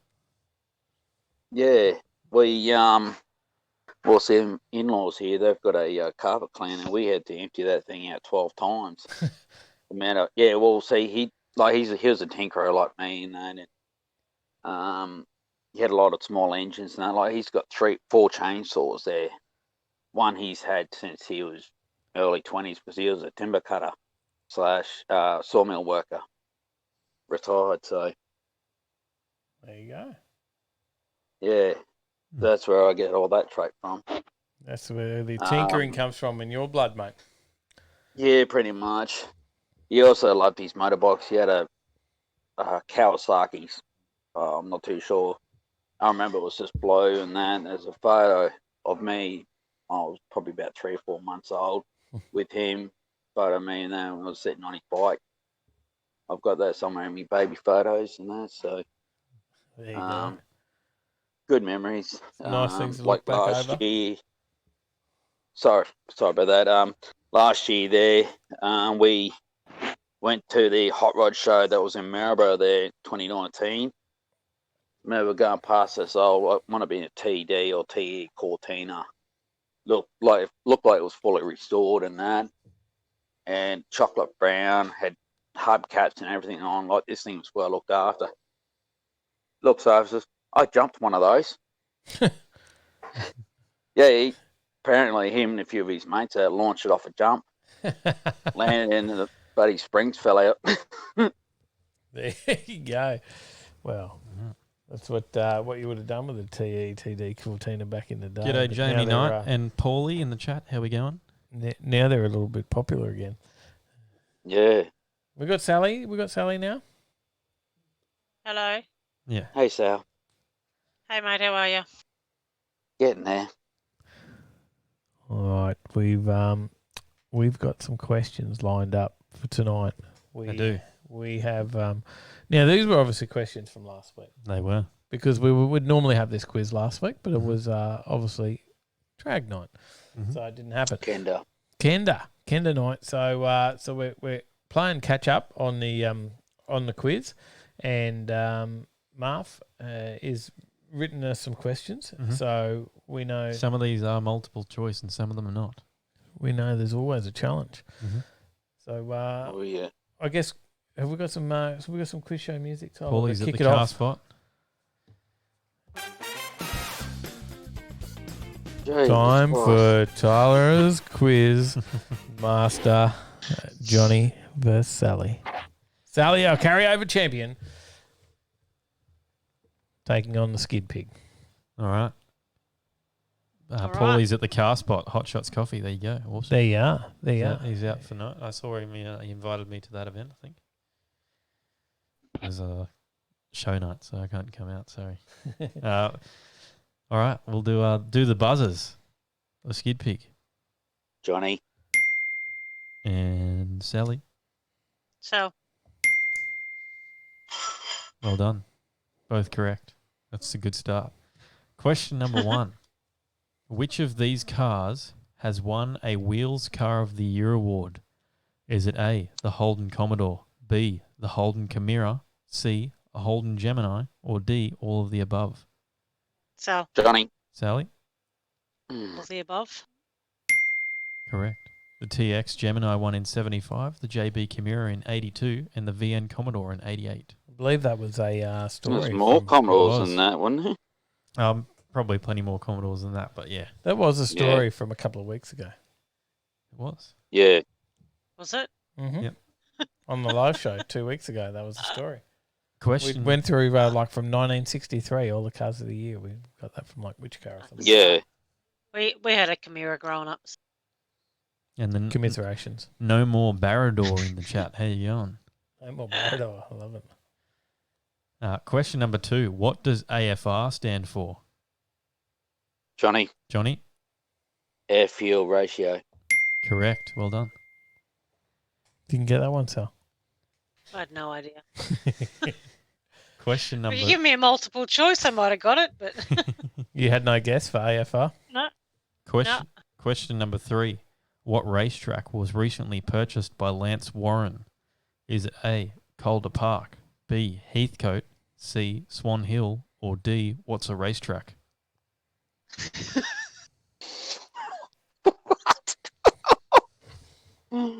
Oh. Sal?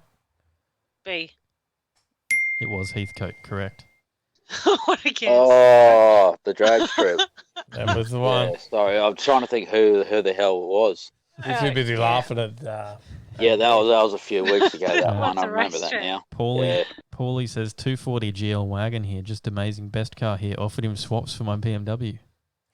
Oh, there you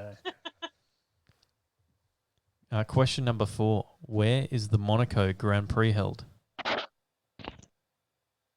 So, Johnny. Sal? Monaco? It is in Monaco. Marv said, put a little note here. He said, it's a trick question here. See if someone says France. I thought about it.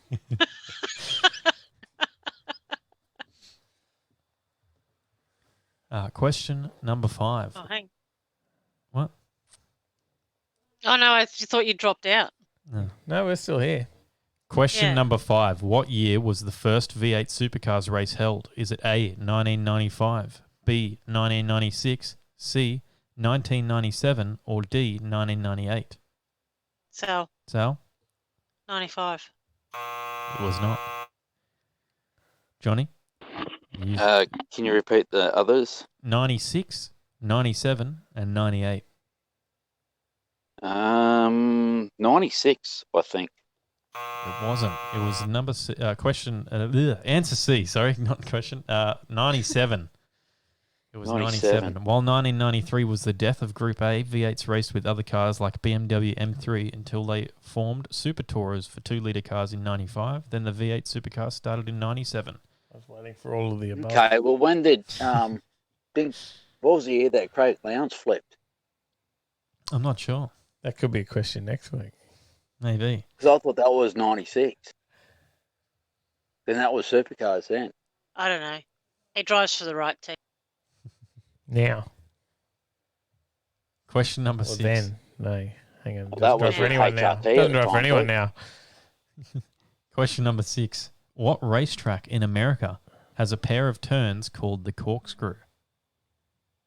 Johnny. Johnny? Laguna Seca. Correct. Well done.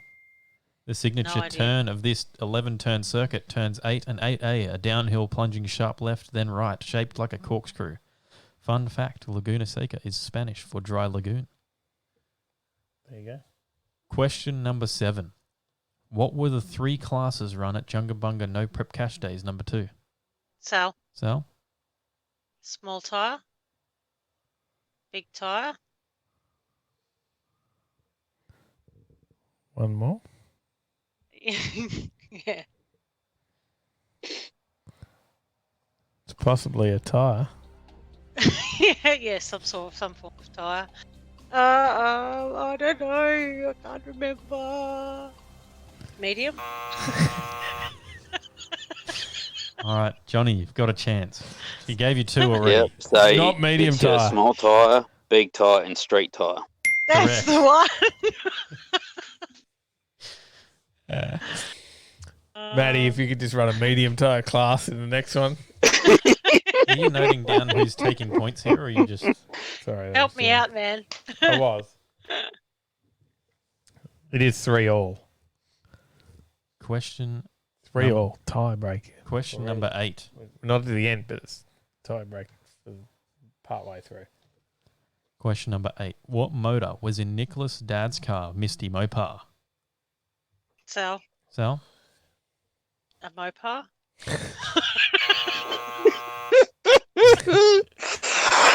Oh, God. France.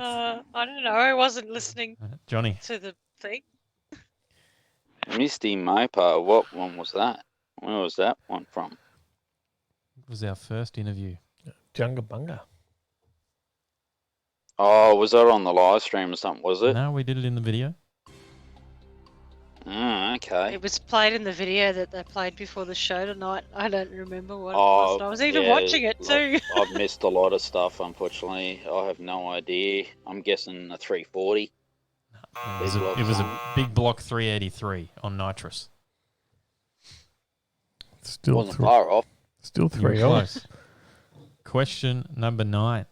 When you say Mopar, I always thought, okay, 340. That's, Go to. yeah, usually. Question number 9. How long ago did Daniel first build his Valiant? This is also from Jungabunga's No Prep. Johnny? Johnny? Was it something like 20 years ago or something? Not 20. No. Mum. So, Yep. 10 years ago? No, it was 2 years ago. Oh, added the zero to it. I'm probably thinking of the other one there. There was another car, was 20 years in the making or something similar. Still 3-all. Question number 10. What was the number plate on the G-body? What's a G-body? Yes, the G-body. What's a G-body? The G-body was the The car. car in the In the episode. the episode of Junga Bunga. It's the one that came out of the States. Is the clue. Obviously, it's a G-body. I'm going to guess G-body. Johnny, you want to have a guess? I have no idea. Sorry. It was GNX 405. It was from the 405. All right. Bonus question. We got the tiebreaker this week. 3-all. The tiebreaker. You might need more. The bonus question. Where would Dave have a break in his foot race against me?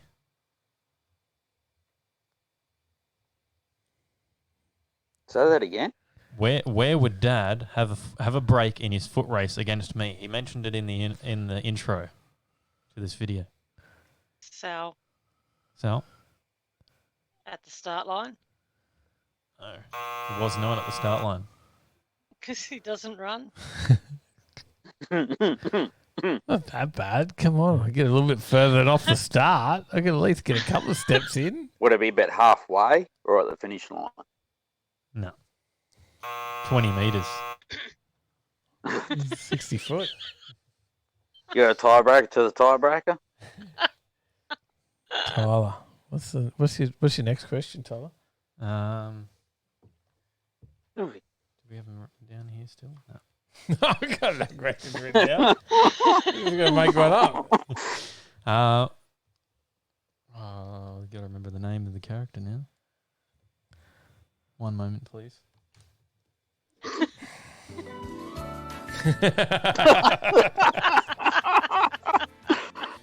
Oh my god.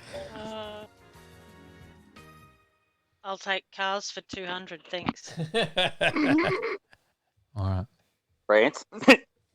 All right. Oh, Marf's got one. Did he already message it to me? The quizmaster to the rescue. I don't know. I've got a question. I think we just go with my question. I've got an idea. You may need Marfs anyway. Yeah, keep it as a backup. Go, Tyler. Go. Tiebreaker to the Alright. tiebreaker to the tiebreaker. We can do Mark's question, actually. It's a good idea. What car just sold all 1,000 this week? What? Johnny, That doesn't- Johnny? would it be the GR Yaris? Correct. No. That's correct. Hey, look at We have a new carryover with 4-3. He's got you, Sal. Oh, wow. You were Okay. confused by that question. That question didn't make any sense to me. What car just So sold out? anyway. All the 1,000 of Congratulations. them. That was the story Johnny. tonight. Yeah. You- I You know, did really well, Sally. You didn't make any sense when you were telling the story either. So, I told the story. Come on. well, Come on, harsh. Critics. it was Critics. it was Yaris. I wasn't listening. It wasn't the vodkas. Well done. Well done. So Well I done, had a Johnny. few rums, though. Good job. You're coming back, Johnny. You're coming back next Uh, week. Oh, glad I got an extra week off work. Get You'll some need study it. in. You'll need to study up. Well, we'll see. Still got to sort of stuff out, but I will be home next week, so I can actually do some work to the ute. Maybe get that 308 in. That'd be good. That is what we want to Mm. see. If you want a chance to take on Johnny next week in the quiz, jump over to the Discord. It's free to sign up. Jump in the giveaways channel. Hit the little party icon below. Get on it, guys. React to that and have some fun. That's what it's all about. Now, I will ask what my question was going to be, and it's what colour did Mike tell Rebel that the Ford was? Green. He didn't buzz in. Sal. It's green. Green is noise. Green is noise. Yeah, you didn't buzz in. You missed out. Sorry, Sal. Anyway, thank you guys. Bite me. Thank you guys for the quiz. Let's maybe Alright. give away a couple of stickers anyway. Mhm. Thank you. We'll see you Alright. next week, Johnny. We'll see you, Sally. Pretty sure. Well done, Alright. Johnny. See yous. Thank you. Thanks, guys. Bye. Get on the quizzes, guys. Get on that Discord. Take him on. See how many tiebreakers we need next week. Thank you guys. Yeah. Get a few spares up. Good job. All right. All right. Let's jump into Thanks, the comments. Thank you, Johnny. Let's jump into the comments and we'll give away some stickers. I did. Just put in the chat. Type in sticker in the chat for your chance You to don't- take home an OTL sticker. There you go. You didn't want to do the wheel. We're just going to type in the word sticker. There you go. If you're still here and you're still in the chat, that means you get a go. Type in the word sticker. We'll send you out a sticker. Hodgie's just joined us. Hodgie had a G'day, Hodge. live stream. He did. I tuned in. I missed it. I didn't get to see the live stream, Got a Monte Carlo. but I did get to watch him doing some Aussie Fords in his builds the other day on his channel. And Johnny's back in chat. There's a few more coming through. Sticker. Type the word sticker into chat. If you want to grab yourself a sticker, Dodgy says decal. Wants it backwards. Marth wants his backwards. Did you spell it backwards? He did. Records. Records. There you go. Get it in there. We're going to give a couple away. So Only got 8 people who've typed it in so far. Make sure you type in chat sticker. Trevor Smith's got 2. While everyone's typing it in, maybe we can go through the events. What's on this weekend? what is on? There's a Good new question. I'll tell you what I don't think's in the events page yet, but the Gold Coast Auto Museum opened up. It is open. Yes, opening up. Mm. Looks good. Been messaging them, asking them if we can get out there and do a video. They have not replied. No. They've read it. They've read the message. I've sent them a couple of messages. They're reading messages, not replying. So, but we certainly want to get out there and shoot a video. It's obviously on a Friday. Munchies is on 4:30 p.m. Got that one? That's usual. Acacia Ridge. Yep. On Saturday, 5 a.m., Rockin' Jimmy's Car Show on East Street, Jimboomba, 4757 East Street, 5 a.m. till 5 p.m. Big day, that one. That's on, did you say Saturday? Yes. The Maryborough Swap Meet on at the Maryborough Showgrounds and Equestrian Park, 6 a.m. till 12 p.m. that one. Is that right? Is that also a public event, that one? This one?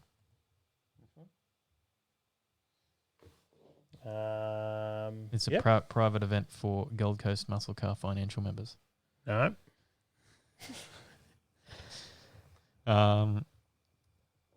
Saturday brunch to lunch run. Also a private event. Yeah, that's just like a All right. big event for us to be able to drive our Club Rego cars. Rockin' Jimmy's Car Show out there opening up at 8 enjoy a.m. it. Sorry, 8 a.m. So I'm assuming 5 a.m. must be maybe the bump in for cars who want to get in there. QR Spring Matsuri, the Drift Matsuri, 8 a.m. till 4 p.m. at QR. Oh, we haven't been out to Matsuri for a while. Season opener, the Queensland Mod Light title at Gympie Speedway, 5 p.m. till 10:30 p.m. The car meet at Lavelle Street in Nerang, 5:30 p.m. till 8:30. I think that's the BCMC one you mentioned. Is that correct? That's correct. That's been pretty popular, that one. So the Queensland Sprint Car title opening night is also one at Archerfield Speedway, 6 p.m. till 10:30 p.m. Mm-hmm. On Sunday, Envious Cars and Coffee and Cruise from Nicolate. Oh, that's on Sunday. You thought it was Saturday. I thought it was Saturday. Maybe I was wrong. I did say I had to check. 8:30 a.m. Sunday. Cars and Coffee, and then cruising off for a bit of a lunch. For us in Queensland. Noosa Beach Classic Car Show, 9 a.m. till 3 p.m. at the Noosa Sports Complex. Those up on the sunny coast. Queensland Sprint Car title also on Sunday, 6 p.m. till 10:30 p.m. at the Archerfield Speedway. Midgets and more. Awesome. And that is it. We don't have any events on the Monday, just some private stuff there. Yep. That's about it. There's not a lot on. There's not a lot coming up in our feed anyway. So, but if you do have events on, you got to get them over to us, and we'll list them up on the website. Marv's off. See you, Marv. See you, Marv. Thanks for quiz questions, brother. I think it's time to roll this sticker. It is These time. stickers. Let's roll a couple of stickers, and roll it. as we roll into the end of the show. Adam Geary, congratulations. Got yourself a sticker. Thank you, Adam Geary. He's a long-time supporter of the show. Drops us a donation every week. Straight through the website as well. So Cheers, bro. Doesn't ever pop up, but he does drop us a donation every week. Thank you. And James Bayliss. Another long-time supporter. Lewis Rogan says, hey guys, rubbing it in. I can't get to any of them. UK wind, all I can see.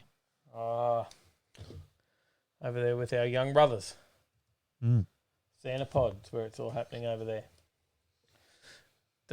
Look, I guess that brings us up to the end of another week. We've still got the quiz slide up. We've got one more thing. Oh, we do? Yeah, the Marv Hoff wheel. The Marv Hoff wheel. Marv's gone. He's left. He's left. That's no good.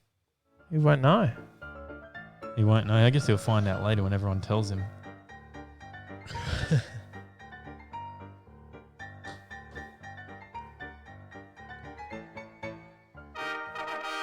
The Hoff one is back. The Hoff is back. The Hoff is back on top. There you go, guys. There's another week in the car scene from us. We'll have some more episodes coming your way. Watch out. We're probably doing our bit to continue to promote Kenda as well. We'll have some more review videos coming out as extras. So extras, not as part of our usual. They will be extras. So that'll be exciting to see as well. So so keep watching, keep subscribed, hit the bell, do the belly thing that we do on YouTube, and all the rest of it, so you don't miss any of the action. We've got more drag racing coming up in coming weeks as well. We do. We've got Canada video coming up. but we've got more live drag racing as well. We do. So so we'll have some more no prep. Oh no, it's not no prep. No, it's Prep. It's prep. Prep and track, and but you'll we'll some be more on, eighth You'll miles. be on the track. Again. But yeah, we'll definitely be chasing that stuff up. I better give Rob a call tomorrow and just see how we're going with the gearbox. We'll do that, get that conversion happening. We're only got like a week to go. Mm-hmm. Going to be panic stations. Try and get that done. Don't know Matty how we're going Crick to go. says, We're still just want waiting to on say, parts. Matty Crick says, just want to say you guys did an awesome job at Kenda. Love the show. Thanks, Matty Crick. Lewis Rogan says late joining. Sorry, that's all right. Not a problem. That's all good, mate. This That's show's good. here always afterwards, so you can watch it back if you Or like. it's on Or it's on podcast on, podcast like, on Spotify and All Google Podcasts, I think, and Apple Podcasts, if that's where you listen to your podcasts. Rat thinks off. Peace, milesy friends. Cheers, Ron. Another week, another show, and another week cruising. Hey, because that's where we'll be. Thanks, this everyone, weekend. for tuning in. We'll see you in the next one. Stay in that right lane.